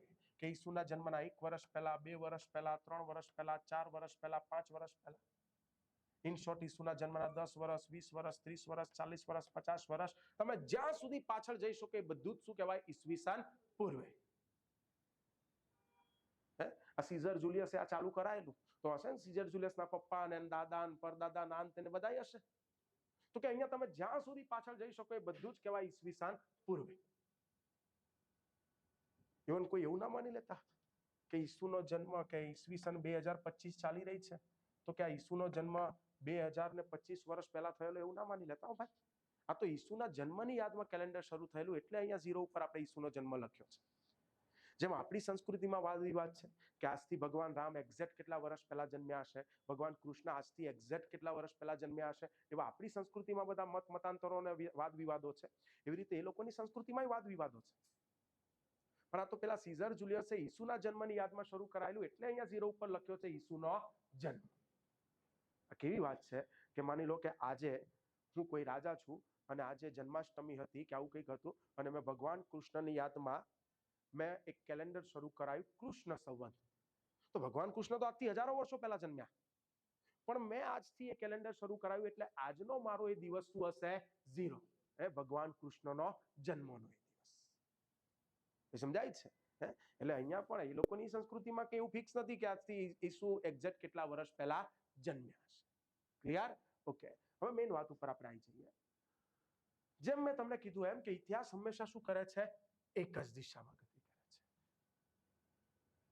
ઈસુના જન્મની પહેલા જે પણ થયું એને આપણે કહે છે ઈસવીસન પૂર્વે, કે ઈસુના જન્મના 10 વર્ષ, 20 વર્ષ, 30 વર્ષ, 40 વર્ષ, 50 વર્ષ. હવે મેં તમને કીધું એમ કે ઇતિહાસ હંમેશા એક જ દિશામાં ગતિ કરે છે, તો આપણે પણ આ તરફથી ઈસવીસન પૂર્વે તરફથી કઈ તરફ જવાનું છે? ઈસવીસન તરફ. કેમ કે આપણે પણ જે આઝાદી લેવાની છે એ ઈસવીસન 1947 માં આઝાદી લેવાની છે. ઈસવીસન પૂર્વે 1947 માં નહીં. ઈસુના જન્મની પહેલા આઝાદ નહીં થઈ જવાનું. ખબર પડી કે પહેલા આપણે આઝાદ થઈ ગયા, પહેલા ગાંધી બાપુ આયા અને પછી સીઝર જુલિયસ આવ્યો. સમજાય છે? આપણે પણ આ તરફ જવાનું છે. આપણે આઝાદી ઈસવીસન 1947 માં લેવાની છે. પ્રાચીન ઇતિહાસ તરફથી આપણે આધુનિક ઇતિહાસ તરફ જવાનું છે. કેમ કે આપણે ઓલવેઝ માણસની ઉત્ક્રાંતિ આ દિશામાં ભણતા હોય, પ્રાચીન કાળથી લઈને આધુનિક, વર્તમાન અને વર્તમાનથી લઈને ભવિષ્ય તરફ. સમજાય છે? ધ્યાન આપજો. તો હવે સપોઝ માની લો કે કોઈ વ્યક્તિનો જન્મ ઈસવીસન પૂર્વે 50 માં થયો છે અને આ વ્યક્તિ 20 વર્ષ પછી મૃત્યુ પામે, તો ક્યારે મૃત્યુ પામે?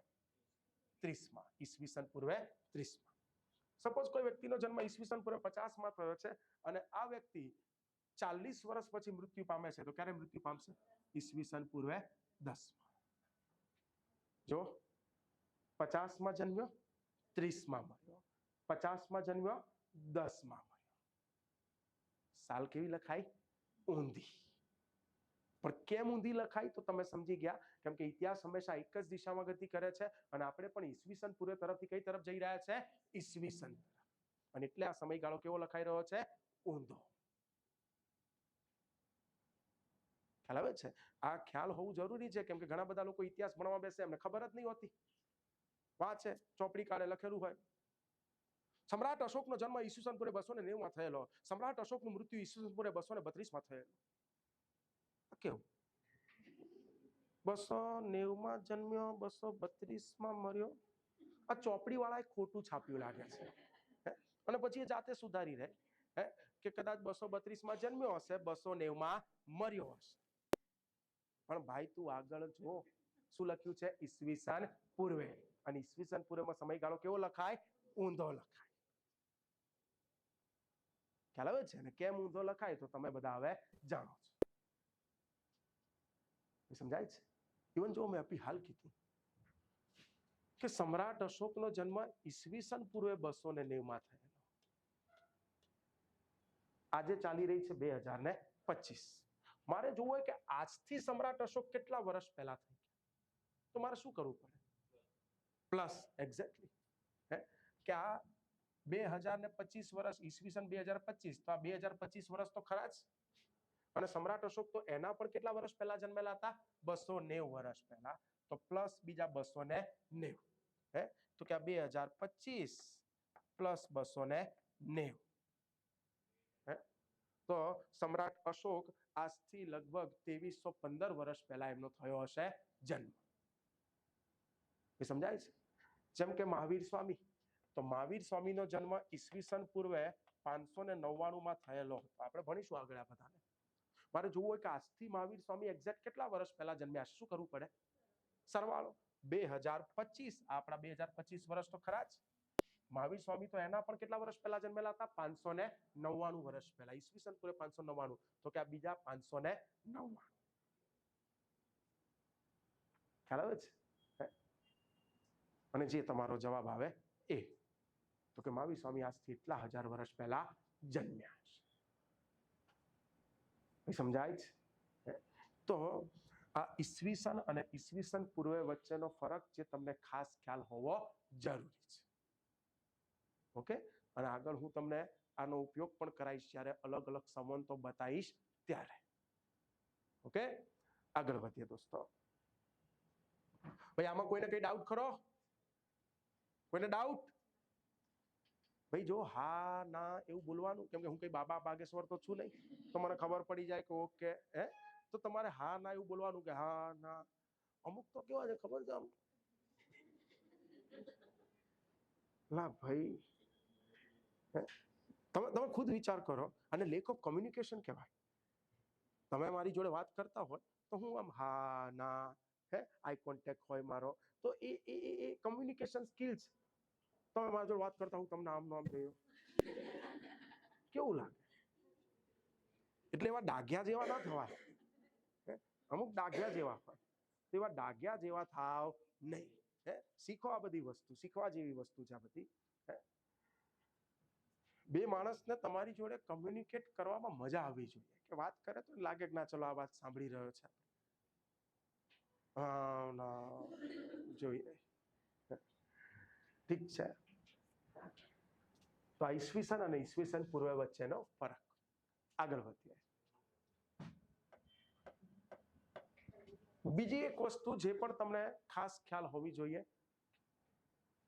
તમે બધાએ ઘણી બધી વાર લોકોના મોઢે આવું સાંભળ્યું હશે, છાપાઓમાં આવું વાંચ્યું હશે, કે ફલાણી જગ્યાએથી કોઈ વસ્તુ મળી આવી છે, કંકાલ મળી આવી છે, અને એ આટલા 1000 વર્ષ જૂની છે. એવું કઈ રીતે ખબર પડે કે આટલા 1000 વર્ષ જૂની છે? કાર્બન ડેટિંગ થી. યસ, કે કોઈ કંકાલ કે કોઈ વસ્તુ કેટલા 1000 વર્ષ જૂની છે, તો એ જાણવા માટેની એક પદ્ધતિ છે જેને આપણે કહીએ છીએ કાર્બન ડેટિંગ C14 પદ્ધતિ.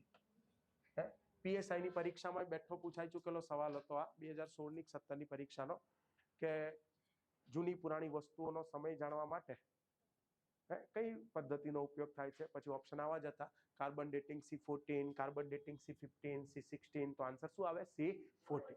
પણ મારો પ્રશ્ન હવે અહીંયા છે કે કાર્બન ડેટિંગ C14 પદ્ધતિથી પણ આપણને સમય કેવી રીતે જાણવા મળે છે?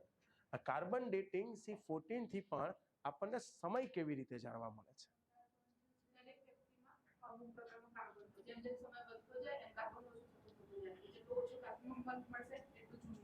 Perfect, same. ઓકે. બે સંસ્થાની છે, એકનું પ્રમાણ છે ને એ સેમ રહે છે અને બીજાનું ઘટતું રહે છે. Yes yes, perfect. ઘટેલું પ્રમાણ છે ને એને બહુ સરસ, બહુ સરસ. ધ્યાન આપજો. હવે હું બધાને સમજાય એવી ભાષામાં કહું, બધાએ સાચો આન્સર આપ્યો છે. ઓકે, કેમ કે મારે તો શું છે કે અહીંયા ભણાયેલા, અહીંયા આવેલા બધા સ્ટુડન્ટ બધા અલગ અલગ ફિલ્ડ વાળા હશે. કોઈ સાયન્સ વાળું બેઠું હશે તો એને તરત ગતાગમ પડી જાય, આર્ટ્સ વાળો બેઠો હશે અને કોમર્સ વાળો બેઠો હશે. એટલે મારે તો બધાને સમજાય લેંગ્વેજમાં મારે કહેવાનું હોય. ધ્યાન આપજો. ભાઈ, પૃથ્વી ઉપર સૌથી વધુ વિદ્યમાન તત્વ કોઈ છે તો એ છે કાર્બન. દુનિયાની તમામ વસ્તુમાં રહેલો છે કાર્બન. દુનિયાની તમામ વસ્તુમાં રહેલો છે કાર્બન. જ્યાં સુધી કોઈ પ્રાણી એની જીવિત અવસ્થામાં હોય છે ત્યાં સુધી હવામાંથી ઓક્સિજન લે છે, સૂર્યપ્રકાશ એના શરીરમાં જાય છે, જેના પરિણામ સ્વરૂપ એના શરીરમાં બહુ બધી જૈવિક ક્રિયાઓ થાય છે, અને આ જૈવિક ક્રિયાઓના પરિણામ સ્વરૂપ આપણા બધાના શરીરમાં રોજ નવો કાર્બન બને છે, અને એટલી જ માત્રામાં એનો શું થાય છે? ક્ષય. આપણા બધાના શરીરમાં રોજ નવો કાર્બન બને છે, ને એટલી જ માત્રામાં એનો શું થાય છે? ક્ષય. પણ જ્યારે કોઈ પ્રાણી એની મૃતપાય અવસ્થામાં પહોંચે છે એટલે શું થાય છે કે હવે એના શરીરમાં કોઈ જૈવિક ક્રિયા થતી નથી, એટલે નવો કાર્બન કોઈ બનતો નથી. નવો કાર્બન બનતો નથી, પણ એના શરીરમાં જૂનો કાર્બન તો હજુ પડેલો જ છે, અને આ કાર્બનનો પણ સમય સાથે સાથે થતો હોય છે ક્ષય. આ કાર્બનનો પણ સમય સાથે સાથે શું થતો હોય છે? ક્ષય. તો જ્યારે પણ ઇતિહાસકારોને આવું કોઈ કંકાલ મળી આવે એટલે ઇતિહાસકારો જોવે કે આમાં કાર્બનનું પ્રમાણ કેટલું છે, અને કાર્બનમાં પણ એનો જે C14, એનો જે 14મા નંબરનો રેડિયો સમસ્થાનિક છે, એનું પ્રમાણ કેટલું છે. ખ્યાલ આવે છે? જે આ ભાઈએ કીધું કે એક તટસ્થ હોય છે ને એક ઘટતો હોય છે, તો એ ઘટતો હોય છે આ C14 અને તટસ્થ છે C12. ઓકે, તો જરા ધ્યાન આપજો કે એમાં આ લોકો ખાસ જોવે C14 નું પ્રમાણ કેટલું છે. આ C14 જે છે ને, કે કાર્બન અને કાર્બનમાં પણ એનો 14મા નંબરનો રેડિયો સમસ્થાનિક કે જેને આપણે C14 કહીએ છીએ, આ C14 નું પ્રમાણ કેટલું છે? આ C14 નું અડધું જીવન થતું હોય છે 5568 વર્ષ જેટલું. એનું અડધું જીવન કેટલું થાય છે? 5568 વર્ષ છે. તો જ્યારે પણ ઇતિહાસકારોને આવું કોઈ કંકાલ મળી આવે ને એટલે આ લોકો જોવે કંકાલમાં કાર્બનનું પ્રમાણ કેટલું છે ને એમાં C14 નું પ્રમાણ કેટલું છે. જોવે કે આ પ્રમાણ ઘટતા ઘટતા ઘટતા ઘટતા ઘટતા ઘટતા લગભગ અડધું થઈ ગયું છે, 1/2. તો આ લગભગ 5568 વર્ષ જેટલું શું હશે? જૂનું. ખ્યાલ આવે છે? જોવે કે આ પ્રમાણ ઘટતા ઘટતા ઘટતા ઘટતા લગભગ ચોથા ભાગનું થઈ ગયું છે. તો કે આ 5568 પ્લસ બીજા 5568 તો કે લગભગ 11,000 વર્ષ જેટલું શું હશે? જૂનું. ખ્યાલ આવે છે? અને એવી રીતે આ C14 નું પ્રમાણ કેટલું છે એના આધારે નક્કી કરવામાં આવે કે આ કંકાલ કેટલા હજાર વર્ષ જૂનું છે. ભાઈ સમજાય છે? ભાઈ ઇવન C14 બહુ બધી બીજી પણ બહુ બધી અઢળક પદ્ધતિઓ છે સમય જાણવાની, પણ ઇતિહાસમાં સૌથી વધુ આનો ઉપયોગ થાય છે અને આ બીજી બધી પદ્ધતિઓ કરતા વધુ એક્યુરેટ નો મતલબ એવો ના કરી નાખતા કે તમને તારીખ વાર સાથે તમને એક્ઝેક્ટ કહી દે, એટલી બધી એક્યુરેટ નહીં, પણ લગભગ તમને નજીક બતાવી દે કે આ લગભગ 5500 વર્ષ જેટલું શું હશે? જૂનું. સમજાય છે? તો આ કાર્બન ડેટિંગ C14 પદ્ધતિ કે જેનો ઉપયોગ થાય છે સમય જાણવા માટે. ક્લિયર? ઓકે. અને આ બહુ વાર પૂછાતું રહ્યું છે. બાબા આઝમના જમાનામાં બહુ વાર પૂછાતું રહેતું. ઓકે, કે જૂની પુરાણી વસ્તુઓનો સમય જાણવા માટે કઈ પદ્ધતિનો ઉપયોગ થાય છે, આ છે તે છે, તો આન્સર શું બને? C14. ઓકે, આગળ વધીએ દોસ્તો. બીજું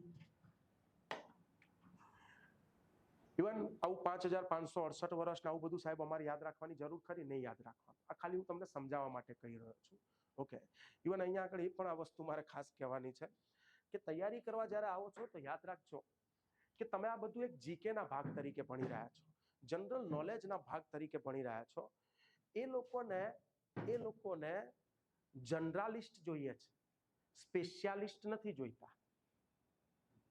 એટલે ઘણી બધી વાર કેવું થાય ખબર છે, મેં તમને કીધું કે વિદ્યાર્થી ઘણાને એવું હોય કોઈ વિષયમાં ઇન્ટરેસ્ટ બહુ પડી જાય. માની લો કે કોઈને સાયન્સમાં બહુ ઇન્ટરેસ્ટ પડી જાય, તે અંદર ઉતરતો જાય. તારે કઈ અબ્દુલ કલામ નહીં બની જવાનું. તું તલાટીની તૈયારી કરે તાર તલાટી બનવાનું છે, તું પીએસઆઈ ની તૈયારી કરે તાર પીએસઆઈ બનવાનું છે, તું 1-2 ની તૈયારી કરે છે તારે ક્લાસ 1 ઓફિસર બનવાનું છે, ડેપ્યુટી કલેક્ટર બનવાનું છે કે કલેક્ટર બનવાનું છે. તારે કઈ વૈજ્ઞાનિક નથી બની જવાનું. ઇન્ટરેસ્ટ હોવો એ અલગ વાત છે, પણ પછી તમને ત્યાં ખબર હોવી જોઈએ કે મને ઇન્ટરેસ્ટ છે, આ બધું મારે જાણવું છે, પણ અત્યાર નહીં. પહેલા મારા સિલેબસનું બીજું જે પતાવવાનું છે એ કામ પતાવી દઉં અને પછી ભવિષ્યમાં જ્યારે મારી જોડે બહુ સમય હશે ત્યારે એ બધું જોઈશ. આવું થાય. ઘણી વાર હિસ્ટ્રી ભણાવતા હોય, આમાં આગળ વૈદિક સભ્યતા આવે, એમાં પછી ઋગ્વેદ ના બધું જ્યારે ભણવાનું આવે તો અમુક આઈટમો એવી હોય છે, ઋગ્વેદ લઈ આવે. અલ્લા ભાઈ, તારે નોકરી સરકારમાં લેવાની છે, મંદિરમાં નહીં લેવાની. કે સાહેબ મને એવું થયું કે વાંચી લઈએ એટલે આપણને નોલેજ પણ વધી જાય, ધાર્મિક થોડા મૂલ્યો આપણે સમજી લે. અરે તારો અગલો, તારે પરીક્ષા પાસ કરવાની છે ભાઈ. અમે જેટલું ભણાવીએ છીએ એટલું કરીને જાય તોય એમાંથી તારા સવાલો તો આવી જ જાય છે. તારે આખો ઋગ્વેદ વાંચવાની જરૂર નથી. એવી રીતે તો 4 વેદ છે ને 108 ઉપનિષદ છે ને તમારા 18 પુરાણો છે ને તમારા જેટલા પણ અહીંયા આગળ વેદો છે એના ઉપવેદો છે, તમારા બ્રાહ્મણ ગ્રંથો છે, ક્યારે પાર આવશે? આખું ભવ નીકાળી દેશો તોય નહીં પતે. એટલે આવું કે સાહેબ આવું થોડું કોઈ કરતા હોય? અરે છે એવા, અમે જોયા છે. મેં તમને કીધું ને કે તમને અહીંયા કોઈ પીએચડી કરેલા નથી જોઈતા એમને. ને તો લખે કે પીએચડી કરેલા હોવા જોઈએ હિસ્ટ્રીમાં, લખે કે પીએચડી કરેલા હોવા જોઈએ સાયન્સની અંદર. એ સમજાય છે? તમે અહીંયા દરેક વસ્તુ એક જીકે ના ભાગ તરીકે ભણી રહ્યા છો, એક નોલેજ ના ભાગ તરીકે ભણી રહ્યા છો. તો તમારે એ મર્યાદાને પણ ઓળંગવાની નથી. ઇન્ટરેસ્ટ હોય એ વાત અલગ વસ્તુ છે, પણ ઇન્ટરેસ્ટને અત્યારે પેશન બનાવી દેવાનું નહીં. પહેલો આપણું જે લક્ષ્ય છે પરીક્ષા પાસ કરવાનું, પહેલા આપણે એને અચીવ કરીશું અને પછી ઇન્ટરેસ્ટ છે એમાં જેટલું ડીપમાં ઉતરવું હશે ભવિષ્યમાં એટલા ઉતરીશું. ખ્યાલ આવે છે? એટલે પ્રાયોરિટી પણ ડિસાઈડ કરીને જજો ભાઈ. ઓકે, એટલે એવી મૂર્ખામીઓ નહીં કરવાની. આવું સામાન્યતઃ 90% વિદ્યાર્થીઓ આવું ક્યારેય નથી જ કરતા હોતા. એ બધા સાચા માર્ગે જ ચાલતા હોય છે, પણ 10% તો એવી ભારે ઉબેટો મળી જ જાય અમને, બહુ ભયંકર હોય, ના હોય એવું વાંચતો હોય, પછી એને લાઇબ્રેરી જોઈન કરી લીધી હોય, લાઇબ્રેરી ખાલી જોઈન કરી હોય, એ બેઠો તો હોય કેટલીએ, આખો દાડો કીટલીએ બેઠો હોય, તમને એવું લાગે કીટલી આની છે, એ આખો દાડો તમને ત્યાં જ જોવા મળે. હે આવા બધા બહુ તમે તમારી આજુબાજુ આવા ઘણા બધા જોયા જ હશે. હે ઠીક છે. બીજું આગળ વધીએ આપણે. બીજો એક મનમાં પ્રશ્ન એ પણ થાય કે સાહેબ આ ઇતિહાસ આટલો મોટો ઇતિહાસ છે, ભવ્ય ઇતિહાસ છે આપણા ભારતનો ઇતિહાસ, તો કે આટલો બધો ઇતિહાસ આપણને જાણવા ક્યાંથી મળે છે? હે આટલો બધો ઇતિહાસ આપણને જાણવા ક્યાંથી મળે છે? આ ઇતિહાસ જાણવાના સાધનો કયા? તો જરા ધ્યાન આપજો. આપણે જોડે બે પ્રકારનો ઇતિહાસ છે, એક છે લેખિત ઇતિહાસ અને બીજો છે અલેખિત ઇતિહાસ. એક છે લેખિત ઇતિહાસ અને બીજો છે અલેખિત ઇતિહાસ. જેમ કે અલેખિત ઇતિહાસ એટલે કયો? તો કે તમારો આદિમાનવ કાળ. આદિમાનવ કાળ તો આખો કેવો ઇતિહાસ છે? અલેખિત. આપણે જોયું લિપિ જ ઉપલબ્ધ નથી આદિમાનવ કાળની અંદર. ઇવન તમારી સિંધુ ખીણની સભ્યતા અથવા તો તમારો આદ્ય ઐતિહાસિક ઇતિહાસ, સિંધુ ખીણની સભ્યતા, તો એ આખો ઇતિહાસ કેવો છે? અલેખિત. સિંધુ ઘાટી સભ્યતાના આખા નગરો મળે છે, ત્યાંના લોકોના વાસણો, એમના કંકાલો, એમના હથિયારો, ઓજારો, આ બધું જ મળે છે. સિંધુ લિપિ છે પણ એને ઉકેલી નથી શક્યા. એટલે આખો ઇતિહાસ, આ અલેખિત ઇતિહાસ આખો જે છે ને એ અનુમાનો ઉપર ચાલે છે. શાના ઉપર ચાલે છે? અનુમાનો ઉપર. કે આપણને નગર મળી આવ્યું અને એમાં પાકી ઈંટો છે વપરાયેલી, તો આપણને ખબર પડે કે સિંધુ ઘાટી સભ્યતાના લોકો પાકી ઈંટોનો ઉપયોગ કરતા. કોઈ મકાન મળી આવ્યું, 2-3 ઓરડા દેખાય તો આપણને ખબર પડે કે આ બે ઓરડા વાળું કે 3 ઓરડા વાળું મકાન લાગે છે. સમજાય છે? મકાનની પાસે કુવા જેવું મળી આવે તો ખબર પડે કે સિંચાઈમાં કુવાનો કે એનો ઉપયોગ કરતા હશે. આખો ઇતિહાસ અનુમાનો ઉપર ચાલે છે. આમ કંઈક નાનું ઓડી જેવું મળી આવ્યું અને બાજુમાંથી નાની ગટર પસાર થતી હોય, પેલો કે પેલો કે ટોયલેટ લાગે છે, પેલો કે ના બાથરૂમ લાગે છે. બે ઇતિહાસકારો બેઠા હોય, ચર્ચા ચાલતી હોય. પેલો કે ના મને તો ચોકડી લાગે છે, વાસણ બાસણ ઘસતા હશે. પેલો કે ના શું લાગે છે? અને પછી ચર્ચા વિચારણા, વિચાર વિમર્શ કરતા કરતા લાગ્યું કે આ બાથરૂમ લાગે છે. લખો બાથરૂમ. સમજાય છે? એટલે હાવ આવા અનુમાન ના લગાવતા હોય બેઠા બેઠા, પણ ખાલી વાત છે. તો એ આખો અલેખિત ઇતિહાસ તમારો શાના ઉપર ચાલે છે? અનુમાન. ખ્યાલ આવે છે? અને બીજો છે લેખિત ઇતિહાસ. આ લેખિત ઇતિહાસ જાણવાના સોર્સિસ કયા કયા છે? જરા ધ્યાન આપજો. તો લેખિત ઇતિહાસ જાણવાના ઘણા બધા સોર્સ છે, જેમ કે રાજા મહારાજાઓના શિલાલેખો, એમના શિલાલેખો, એમના સ્તંભ લેખો, એમના ગુફા લેખો, એમના અભિલેખો, આ બધામાંથી આપણને ઇતિહાસ જાણવા મળતો હોય છે. સાહેબ આ અભિલેખ કોને કહેવાય? અભિલેખ કોને કહેવાય?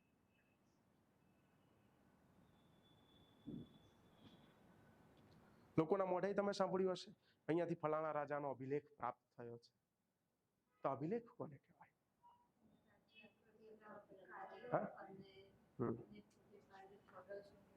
અચ્છા, રાજ્યના કરેલા કાર્યો ને એવું બધું લખેલું હોય. બરાબર છે. પછી બીજું કોઈ?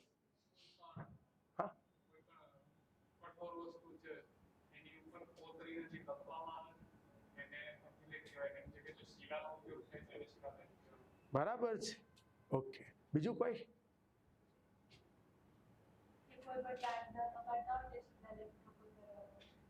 દાન ધર્મ કરતા હોય તો શિલાલેખ ઉપર કોતરવામાં. બરાબર છે. બીજું કોઈ? ધ્યાન આપજો. આ ભાઈએ જે કીધું બરાબર છે, થોડું સમજાવું. જ્યારે કોઈ લખાણ કોઈ શિલા ઉપર કોતરેલું હોય તો આપણે કહીએ શિલાલેખ. જ્યારે કોઈ લખાણ કોઈ સ્તંભ ઉપર કોતરેલું હોય તો આપણે કહીએ સ્તંભલેખ. જ્યારે કોઈ લખાણ કોઈ ગુફાની દિવાલ ઉપર કોતરેલું હોય તો કહીએ ગુફાલેખ. તો શું કોઈ લખાણ વાસણ ઉપર કોતરેલું મળી આવે તો વાસણ લેખ? એવું કોઈ લખાણ કોઈ ભીત ઉપર કોતરેલું મળી આવે તો ભીત લેખ, દિવાલ લેખ? એવું એવું થાય ના ભાઈ. જ્યાં જ્યાં લખાણ કોતરેલું છે એ બધા માટે કોમનલી વપરાતો શબ્દ એટલે અભિલેખ. સમજાય છે? જ્યાં લખાણ કોતરેલું છે બધા માટે કોમનલી વપરાતો શબ્દ એટલે અભિલેખ. પણ એને જ્યારે આપણે થોડું વધુ વર્ગીકરણ કરતા હોઈએ, વધુ ડિસ્ક્રાઇબ કરતા હોય તો આપણે શિલા ઉપર લખેલું હોય તો કે શિલાલેખ, ગુફા ઉપર લખ્યું હોય તો કે ગુફાલેખ, સ્તંભ ઉપર કોઈ લખાણ કોતરેલું હોય તો કહીએ સ્તંભલેખ. પણ આ બધું કોમનલી શું કહેવાય? અભિલેખ. ખ્યાલ આવે છે? અને આ અભિલેખોને ઉકેલવાનું શાસ્ત્ર એને કહેવાય એપિગ્રાફી. અભિલેખોને ઉકેલવાનું શાસ્ત્ર એને શું કહેવાય? એપિગ્રાફી કહેવાય. ક્લિયર? તો આ રાજા મહારાજાઓના શિલાલેખો, સ્તંભલેખો, ગુફાલેખો, એક તો આપણને ત્યાંથી ઇતિહાસ જાણવા મળતો હોય છે. જેમ કે સમ્રાટ અશોક એને 14 શિલાલેખ, 7 સ્તંભલેખ, 3 ગુફાલેખ કોતરાયેલા હતા કે જેમાંથી આપણને સમ્રાટ અશોકની બહુ બધી વાતો જાણવા મળે છે. જ્યારે અશોક આવશે એટલે આપણે ભણીશું. ક્લિયર? બીજું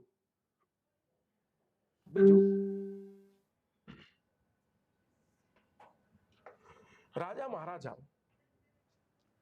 મહારાજાઓના દરબારની અંદર ઘણા બધા વિદ્વાનો બેસતા અને આ વિદ્વાનોએ જે રચનાઓ કરેલી છે એમાંથી પણ ઘણો બધો ઇતિહાસ જાણવા મળતો હોય છે. ફોર એક્ઝામ્પલ ચંદ્રગુપ્ત મૌર્યના દરબારની અંદર બેસતા હતા ચાણક્ય કે કૌટિલ્ય. ચાણક્ય કે જેમણે અર્થશાસ્ત્ર પુસ્તક લખેલું છે.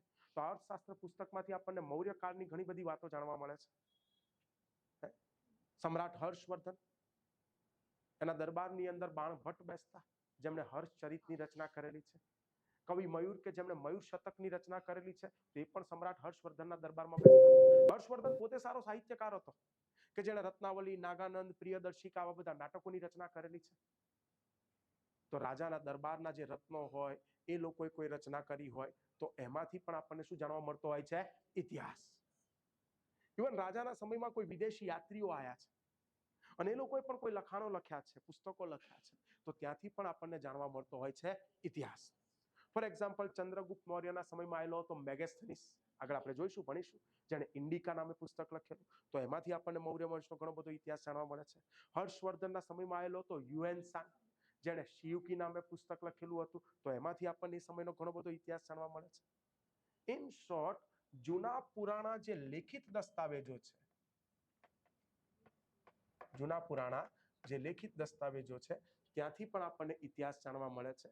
અને આ જૂના પુરાણા લેખિત દસ્તાવેજો એને ઉકેલવાનું શાસ્ત્ર એને કહેવાય છે પોલિયેગ્રાફી. એને શું કહેવાય છે? પોલિયેગ્રાફી.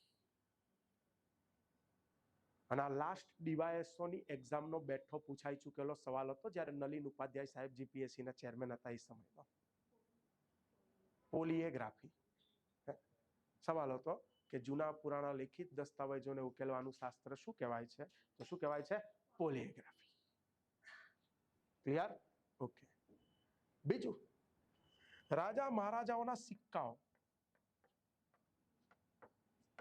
આ સિક્કાઓમાંથી પણ આપણને ઇતિહાસ જાણવા મળતો હોય છે. જેમ કે માની લો કે કોઈ શાસકે બહુ બધા સોનાના સિક્કા બહાર પડાયા તો આપણને ખબર પડે કે ભાઈ આમની જોડે બહુ સમૃદ્ધિ હશે, સોનાના સિક્કાઓ હમણાં ચલાવતા હતા ચલણમાં. કોઈ શાસકના ત્યાં તાંબાના સિક્કા ચાલી રહ્યા છે તો ખબર પડે કે ગરીબ રાજા લાગે છે. રાજા અને પણ કેવો? ગરીબ. રાજા ગરીબ છે તો પ્રજા તો હાવ તળિયે ઉતરી ગઈ હશે. ખ્યાલ આવે છે? ઠીક છે. તો ઇવન સિક્કાઓની અંદર ઘણી વાર શું છે કે રાજા મહારાજાઓ પોતાની ઉપાધિઓ આવું બધું કોતરાવતા. તેના ઉપરથી આપણને ખ્યાલ આવે કે આ રાજાએ આવી ઉપાધિ કંઈક ધારણ કરી હશે. સિક્કાઓમાંથી ઘણી બધી માહિતીઓ મળે. ફોર એક્ઝામ્પલ તમને કહું કે ગુપ્ત વંશમાં એક શાસક થઈ ગયો સમુદ્રગુપ્ત. હવે આ સમુદ્રગુપ્તના યશ એના ઘણા સિક્કા ઉપર વીણા વગાડતો બતાવેલો છે તો આપણને ખ્યાલ આવે કે ઓકે આ શાસક સંગીતનો જ્ઞાતા હશે, સંગીતનો શોખીન હશે. ગુપ્ત વંશનો એક શાસક થઈ ગયો કુમારગુપ્ત. કુમારગુપ્તના ઘણા સિક્કા ઉપર મોરની આકૃતિ જોવા મળે તો આપણને ખ્યાલ આવે કે આ કદાચ ભગવાન કાર્તિકેયજીનો ભક્ત હશે. એની પાછળ પાછું લખાણ લખ્યું છે સિક્કાની પાછળ, પરમ ભાગવત મહારાજાધિરાજ શ્રી કુમારગુપ્ત મહેન્દ્રાદિત્ય. તો આપણને ખ્યાલ આવે કે ઓકે પરમ ભાગવત એટલે કે ભગવાન વિષ્ણુના ઉપાસક હશે. અને પાછું લખાણ લખ્યું છે પરમ ભાગવત મહારાજાધિરાજ શ્રી કુમારગુપ્ત મહેન્દ્રાદિત્ય. તો આપણને ખ્યાલ આવે કે આણે કદાચ મહેન્દ્રાદિત્ય જેવી ઉપાધિ ધારણ કરી હશે. તો એ સિક્કાએ પણ આપણને શું બતાવ્યો? ઇતિહાસ. ઇવન સિક્કાની ક્વોલિટીમાંથી પણ તમને ઇતિહાસ જાણવા મળે. કેવી રીતે? તમને કહું. ગુપ્ત શાસકોએ બહુ બધા સોનાના સિક્કા બહાર પાડેલા હતા. સિક્કાઓ બહાર પાડેલા એટલે સુવર્ણયુગ નથી કહેવાયો. હા, આગળ બહુ બધા ડેવલપમેન્ટ કર્યા છે એ લોકોએ, આગળ ભણીશું આપણે, ખ્યાલ આવશે. પણ એ લોકોએ બહુ બધા સોનાના સિક્કાઓ બહાર પાડેલા હતા જેને દિનાર કહેવાતા, અને ગુપ્ત શાસકોના ચાંદીના સિક્કા એને રૂપૈકા કહેવાતા. તો ગુપ્ત શાસકોના જે શરૂઆતના સોનાના સિક્કા હતા ને એકદમ શુદ્ધ હતા. પણ શું થયું કે ગુપ્ત શાસક છે કે જેનું નામ છે સ્કંદગુપ્ત, આગળ ભણીશું આપણે. અને આ સ્કંદગુપ્તના સમયમાં હુણ જાતિના આક્રમણો થયા, અને આક્રમણો પછી આપણે જ્યારે આ લોકોના સોનાના સિક્કાઓ જોઈએ છે તો એ સોનાના સિક્કાઓ એમાં થોડી ભેળસેળ જોવા મળે છે અન્ય ધાતુઓની. તો એના ઉપરથી આપણને ખ્યાલ આવે છે કે કદાચ એવું થયું હશે કે આક્રમણ પછી આમની અર્થવ્યવસ્થા થોડી ડામાડોળ થઈ હશે, એટલે સોનાના સિક્કાઓમાં શું જોવા મળી? ભેળસેળ. તો એ સિક્કાઓએ એની ક્વોલિટીએ પણ બતાવ્યો તમને ઇતિહાસ. ક્લિયર? સિક્કાની ક્વોલિટીએ પણ તમને ઇતિહાસ બતાવ્યો, અને આ સિક્કાઓને ઉકેલવાનું શાસ્ત્ર એને કહેવાય છે ન્યુમેન્સમેટિક્સ. એને શું કહેવાય છે? ન્યુમેન્સમેટિક્સ કહેવાય છે. ક્લિયર? ઇવન આપણી આ જૂની પુરાણી વસ્તુઓનો અભ્યાસ કરતી શાખા એને આપણે કહીએ છીએ આર્કિયોલોજી. અને આપણે શું કહીએ છીએ? આર્કિયોલોજી. અને આ જૂની પુરાણી વસ્તુઓનો અભ્યાસ કરનાર વ્યક્તિ એને આપણે કહીએ છીએ આર્કિયોલોજિસ્ટ. અને આપણે શું કહીએ છીએ? આર્કિયોલોજિસ્ટ. ક્લિયર? ઓકે, ધ્યાન આપજો. જો તમને બધાને અત્યારે કહી દેવા માંગુ છું કે તમને બધાને એવી અપેક્ષા હશે કે સાહેબ લખાવો, પણ આપણે લખવાનું થતું નથી. આખા ઇતિહાસમાં હું ક્યાંય પણ તમારી જોડે પેન નહીં ઉપાવડાવું, પેન ઉપાડવાની જ થતી નથી. નોટ પેન લઈને આવવાનું, ક્યાંક ક્યાંક મને એવું લાગશે તો તમારે લખવાનું રહેશે, બાકી નહીં. તમને મારી નોટ્સ પ્રોવાઈડ કરી દઈશ, અને એ પણ મારી એડવાન્સ ક્લાસ 1 to ની નોટ્સ પ્રોવાઈડ કરીશ, કેમ કે તમારો સિલેબસ પણ એટલો ટફ તૈયાર કર્યો છે એટલા માટે. નહીતર બાકી ક્લાસ 3 વાળી નોટ્સ છે 100 પાનાની, એ પ્રોવાઈડ કરી શકે.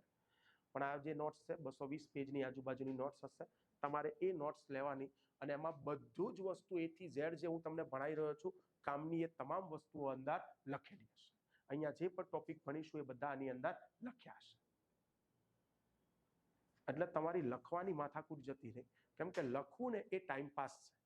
સમજો કે અડધો પોણો કલાક હું તમને, એટલે 1.5 કલાક તમને જે વસ્તુ હું ભણાવું છું એ લખાવવા માટે મારે બીજો અડધો કલાક જોઈએ. તો એ અડધો કલાક આપણે કંઈ કરતા નથી, ખાલી પેન ઘસવાનું કામ કરીએ છીએ. કોઈ નહીં હોય, નાના સાહેબ પણ લખાવો એ સારું, મને લખીને જ યાદ રહે, તો તું ઘરે જઈને લખી લે. નાના પણ કોઈ બોલતું હોય ને તો મને એ રીતે યાદ રહે. આ તો મમ્મીને કહેવાનું, મમ્મી તમે બોલો, હું લખી લઉં.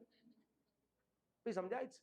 કેમ કે એ અડધો કલાક જ્યારે તમારી એક્ઝામનું લેવલ આટલું બધું એડવાન્સ થઈ ગયું છે, સિલેબસ આટલો મોટો થઈ ગયો છે, ટફ થઈ ગયો છે, તો એ અડધો કલાક હું યુટિલાઇઝ ના કરું તમને સારું બીજું ભણાવવામાં? અને જેમ તમે જાણો છો કે આ લોકોનું પ્લાનિંગ પણ એવું દેખાઈ રહ્યું છે કે આ લોકો નજીકમાં લઈ લેશે પરીક્ષા. જે મેં નહીં કીધું, એ ઓફિશિયલ સોર્સિસ બધા એ લોકોના કહી રહ્યા છે કે ટૂંક સમયમાં પરીક્ષાનું આયોજન કરવાનું અમારી ગણતરી છે.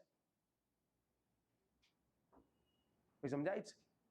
અને એમાં તમારે આટલો મોટો સિલેબસ છે, લખાવા બખાવા ના અંતે એવું કરવા જઈએ તો ક્યારે પાર આવશે તમારે? આ તળાટીમાં તો નહીં જ મેળ પડે. સમજાય છે?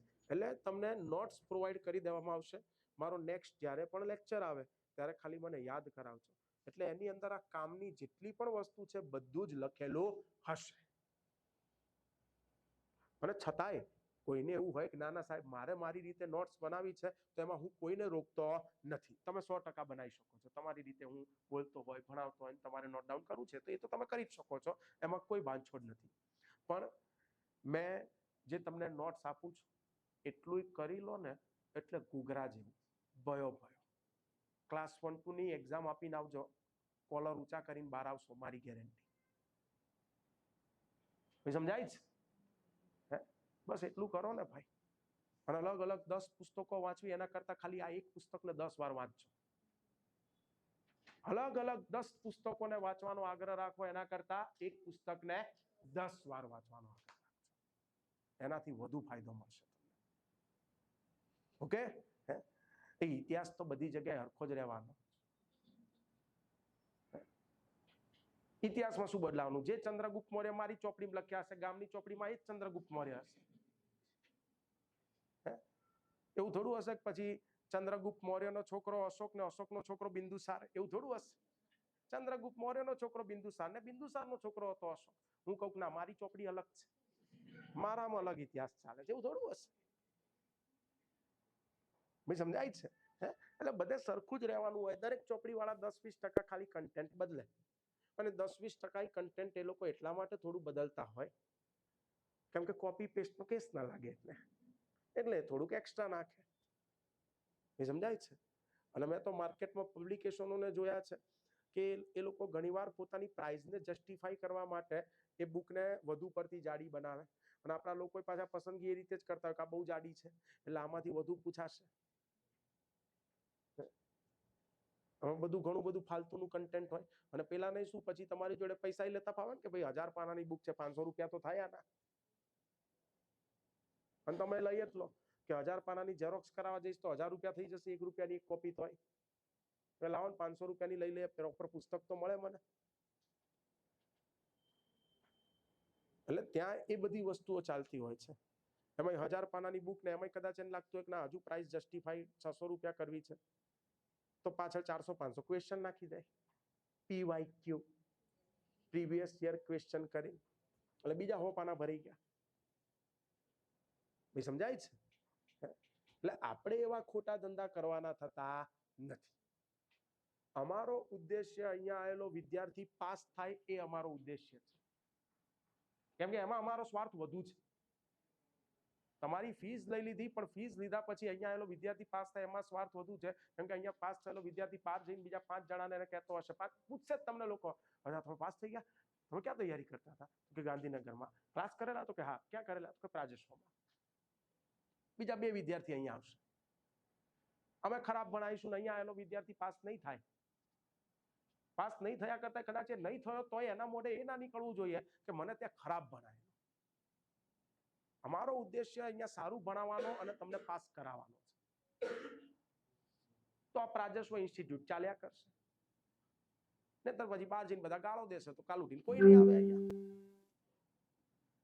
એ સમજાય છે? એટલે અમારો ઉદ્દેશ્ય પણ તમને પાસ કરાવવાનો છે. એટલે દરેક ફેકલ્ટી પર તમને જે વસ્તુ કહેતા હોય તો એને ખાસ અનુસરજો. ઓકે? તો આ વાત થઈ કેટલીક બેઝિક વાતો, ને અહીંયાથી પણ ડાયરેક્ટ તમારી પરીક્ષામાં સવાલો પૂછાયા છે. એકવાર સવાલ પૂછાયેલો એકદમ ઈઝી કે અભિલેખો રાખવાનું સ્થળ એને શું કહેવાય છે? એને અભિલેખાગાર કહેવાય છે. શું કહેવાય છે? અભિલેખાગાર. ઓપ્શન પણ આવા જ હતા, અભિલેખાકાર, અભિલેખાગાર, અભિલેખ ગૃહ. તો એને શું કહેવાય? અભિલેખાગાર. ક્લિયર? ઓકે, આગળ વધીએ. અને હવે આપણે આપણા ઇતિહાસના ફર્સ્ટ પોઈન્ટ તરફ જઈએ, જ્યાંથી આપણે ઇતિહાસ ભણવાનો શરૂ કરીશું, અને એ ફર્સ્ટ પોઈન્ટ છે આપણો સિંધુ ખીણની સભ્યતા. સિંધુ ખીણની સભ્યતા.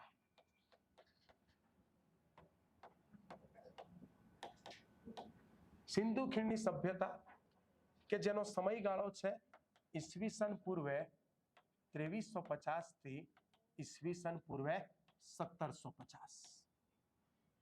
જો હવે સમયગાળો ઊંધો લખ્યો છે, કેમ ઊંધો લખ્યો છે?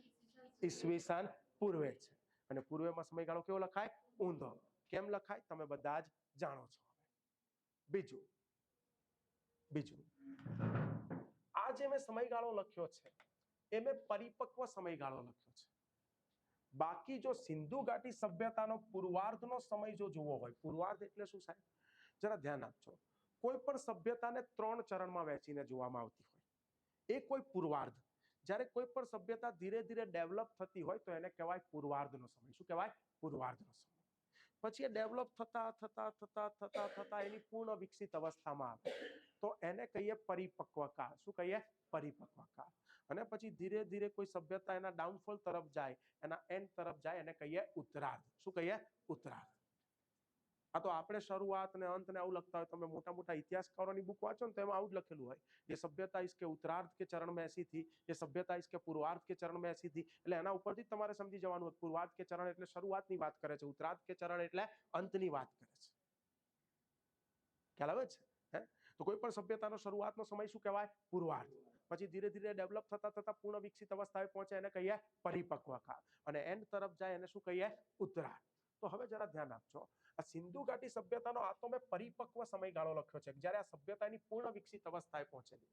બાકી આનો જો પૂર્વાર્ધનો સમય જોવો હોય તો એનો પૂર્વાર્ધનો સમય છે ઈસવીસન પૂર્વે 3500 થી લઈને ઈસવીસન પૂર્વે 2400. આ એનો પૂર્વાર્ધનો સમય છે, શરૂઆતનો સમય છે. તમે ઘણા લોકોના મોઢે આવું સાંભળ્યું હશે કે સિંધુ ઘાટી સભ્યતા 5 થી 6000 વર્ષ જૂની સભ્યતા. મને એમ કહો કે આ 5 થી 6000 વર્ષ જૂની કહેવાય કે નહીં? હે, કહેવાય ને? કહેવાય ને? હે, કઈ રીતે? Yes, exactly, perfect. હે, ધ્યાન આપજો, ક્લાસ 1 2 કરતા તમારું લેવલ સારું છે, પાસ થઈ જશો તમે બધા. હે, હા, ખરેખર ક્લાસ 1 2 ની બેચમાં મેં તો ઘણા બધા ગગલાઓ જોયા છે. આઈને બસ આમ થોયા બેઠા તો એને કઈ ના આવડતું હોય. બાપાએ એવું કીધું હોય કે તું 1 2 ની તૈયારી કર એટલે ક્લાસ 3 તો તારું થઈ જ જશે, એમ કરીને આવ્યો હોય. આ હકીકત છે. અને આવું અમે આટલા 10 વર્ષથી આ ફિલ્ડમાં ભણાવું છું, મેં ઘણી વાર એવું જોયું છે કે 1 2 ના વિદ્યાર્થીનું લેવલ 1 2 શું પટાવાળાનું ના હોય, એ ખાલી ક્લાસમાં બેઠો હોય. અને ઘણીવાર ક્લાસ 3 ની અંદરનો જે વિદ્યાર્થી આવતો હોય એનું લેવલ બહુ જ અલગ લેવલનું હોય, એડવાન્સ લેવલ હોય. એ છોકરો ખાલી અત્યારે એક સ્પેસિફિક ગોલ પૂરતો આવ્યો હોય કે પહેલા ક્લાસ 3 લઈ લઉં, પછી આગળનો ગોલ અચીવ કરીશ. અને પછી એ ક્લાસ 3 ની કોઈ જોબ લઈ લે ફટાક દઈને પહેલી ટ્રાયલમાં, અને પછી આગળની એડવાન્સ તૈયારી પણ ચાલુ કરે. હવે કેવું હોય કે એકવાર તૈયારી કર્યા પછી એનો બેઝ ક્લિયર થઈ ગયો એકદમ, તો ઘણીવાર તો ખાલી પૂછી લે સાહેબ હવે આગળ મારે કરવું હોય તો શું શું બીજું એક્સ્ટ્રા વાંચવું, આટલું આટલું વાંચો. અને પછી આગળ એને સુપર ક્લાસ 3 ની પરીક્ષાઓ પાસ કરી છે અને ક્લાસ 1 2 એ બનેલા છે. ઓકે, એટલે કોઈ એવું ના માની લે કે આપણે ક્લાસ 3 ની તૈયારી કરે છે. અને મેં તમને કીધું કે તમારો ક્લાસ 3 નો આ વખતનો તલાટીનો સિલેબસ પણ કેવો છે 1 2 છે. એટલે એકવાર તમે ક્લાસ 3 ની પણ તમારે આની તૈયારી પણ સારી એવી કરી લીધી તો હું તમને ગેરંટી આપું છું કે તમને ડીવાયએસઓ, એસટીઆઈ જેવી પરીક્ષા, પીઆઈ જેવી પરીક્ષા, ઇવન ક્લાસ 1 2 માં પણ બધું જાજો વાંધો આવશે નહીં. ખ્યાલ આવે છે? હે, ધ્યાન આપજો. આપણી મેઇન વાત ઉપર આવી જઈએ તો જો જે લોકોને ખ્યાલ ના આવ્યો હોય એમને, કે ઘણા લોકોના મોઢે તમે એવું સાંભળો છો કે સિંધુ ઘાટી સભ્યતા 5 થી 6000 વર્ષ જૂની હતી, તો કહેવાય કે નહીં? તો કે કહેવાય. ભાઈ આ ઝીરો શું છે? ભગવાન ઈસુનો જન્મ. ઈસુના જન્મ પછી જે પણ થયું એને કહે છે ઈસવીસન. ઈસુના જન્મની પહેલા જે પણ થયું એને કહે છે ઈસવીસન પૂર્વે. આજે ઈસવીસન ચાલી રહી છે કઈ 2025. આ ઈસવીસન પૂર્વે 3500 ની વાત ચાલી રહી છે, કે એટલે કે ઈસુના જન્મના પર કેટલા વર્ષ પહેલાની વાત ચાલી રહી છે? 3500 વર્ષ પહેલાની વાત ચાલી રહી છે.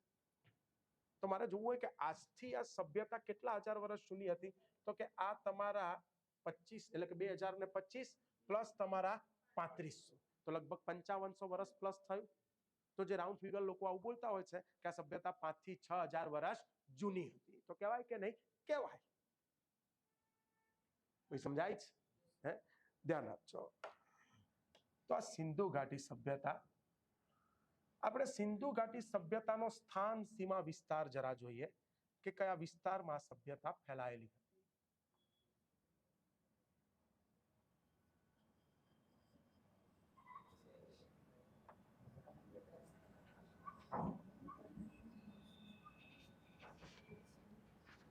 સિંધુ ઘાટી સભ્યતા, એનું સ્થાન સીમા વિસ્તાર.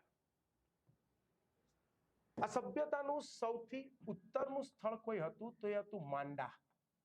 કયું હતું? માંડા. માંડા કે જે જમ્મુ કાશ્મીરના જમ્મુ ડિસ્ટ્રિક્ટમાંથી મળી આવી છે. ક્લિયર? ઇવન અહીંયા યાદ રાખજો, ખાલી વાત નીકળી છે એટલા માટે કહી દઉં છું. ઇવન એક બીજું પણ સ્થળ છે જે અફઘાનિસ્તાનમાંથી મળ્યું છે, જેનું નામ છે શોર્તોગોય. શું નામ છે? શોર્તોગોય.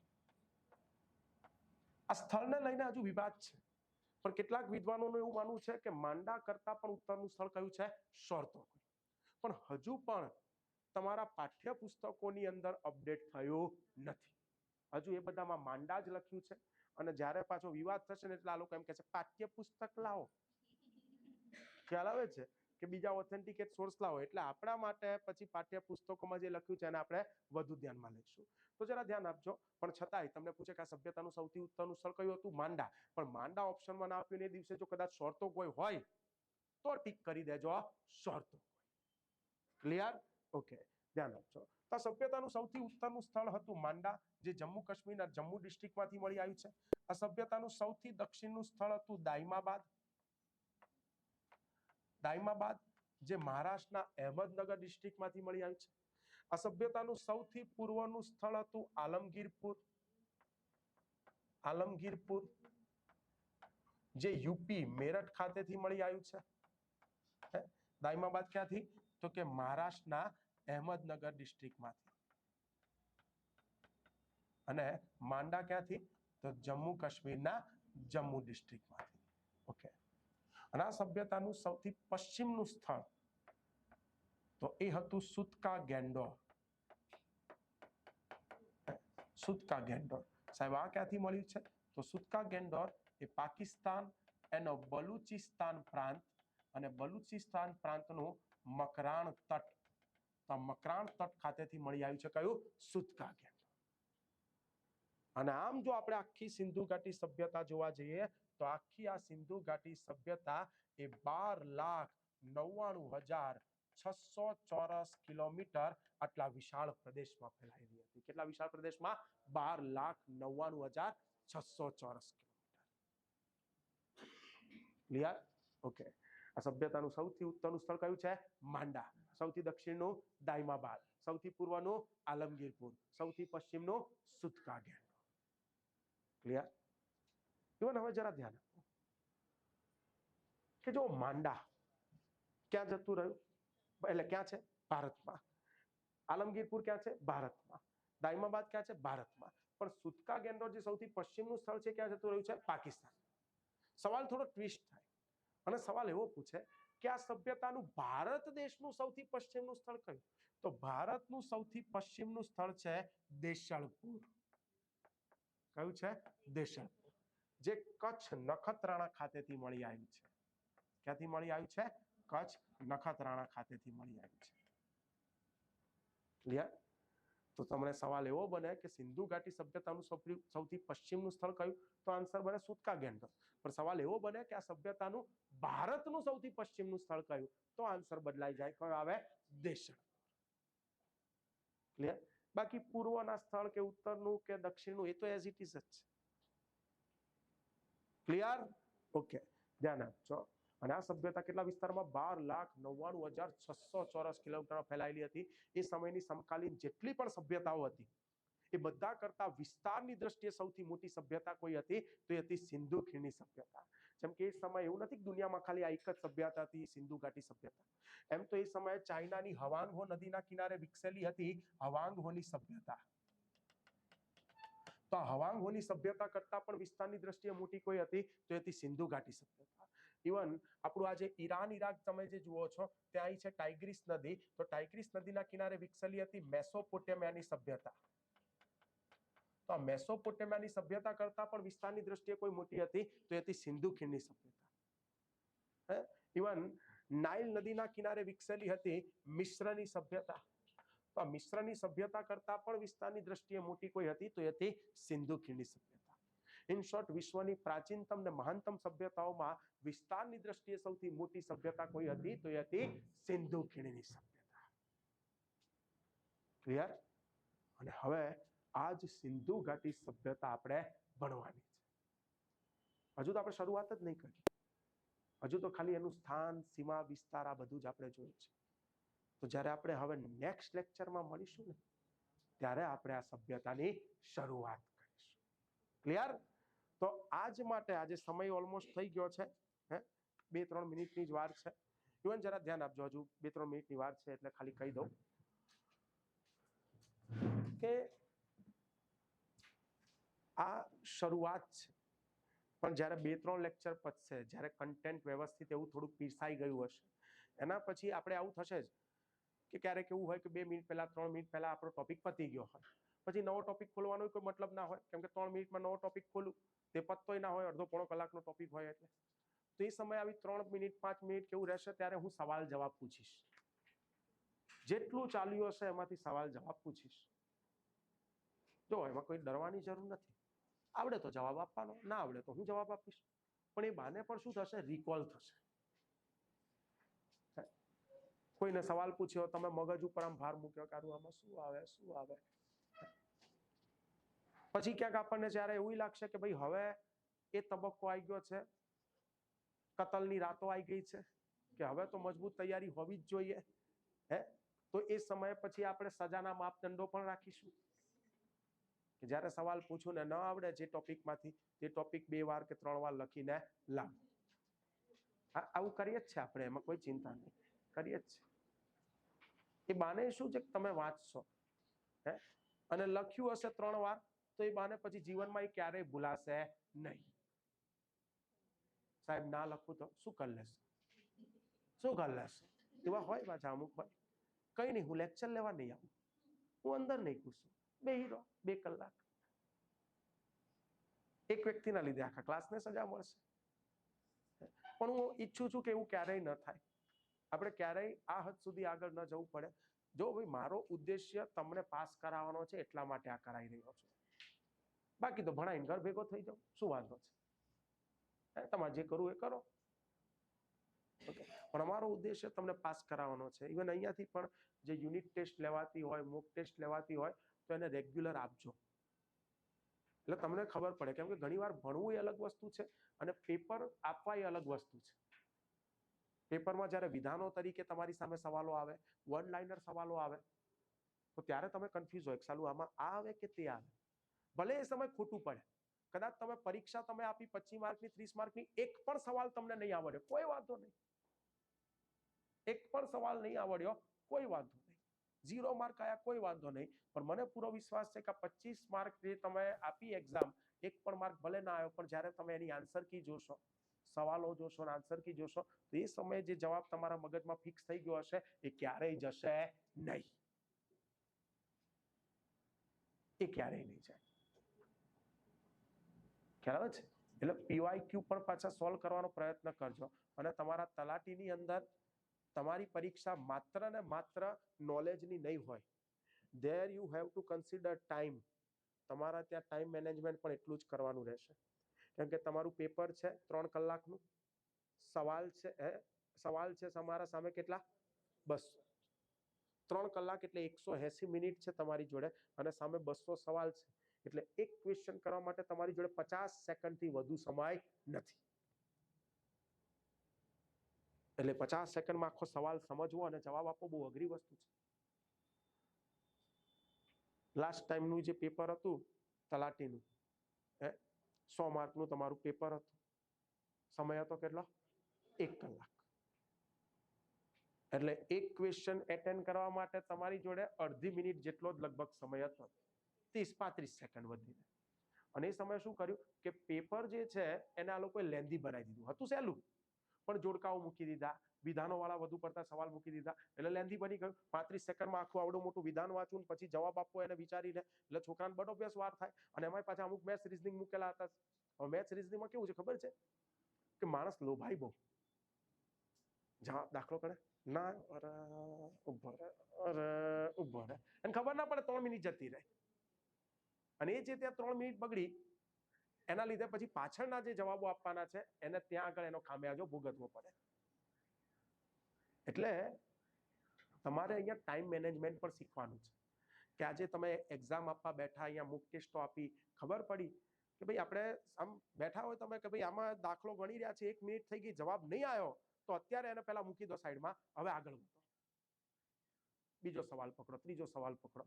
જો મેથ્સ એક્સ્ટ્રીમ લેવલનું સારું હોય, રીઝનિંગ એક્સ્ટ્રીમ લેવલનું સારું હોય, તો જ એને પહેલા પકડો, બાકી એને છેલ્લે રાખો.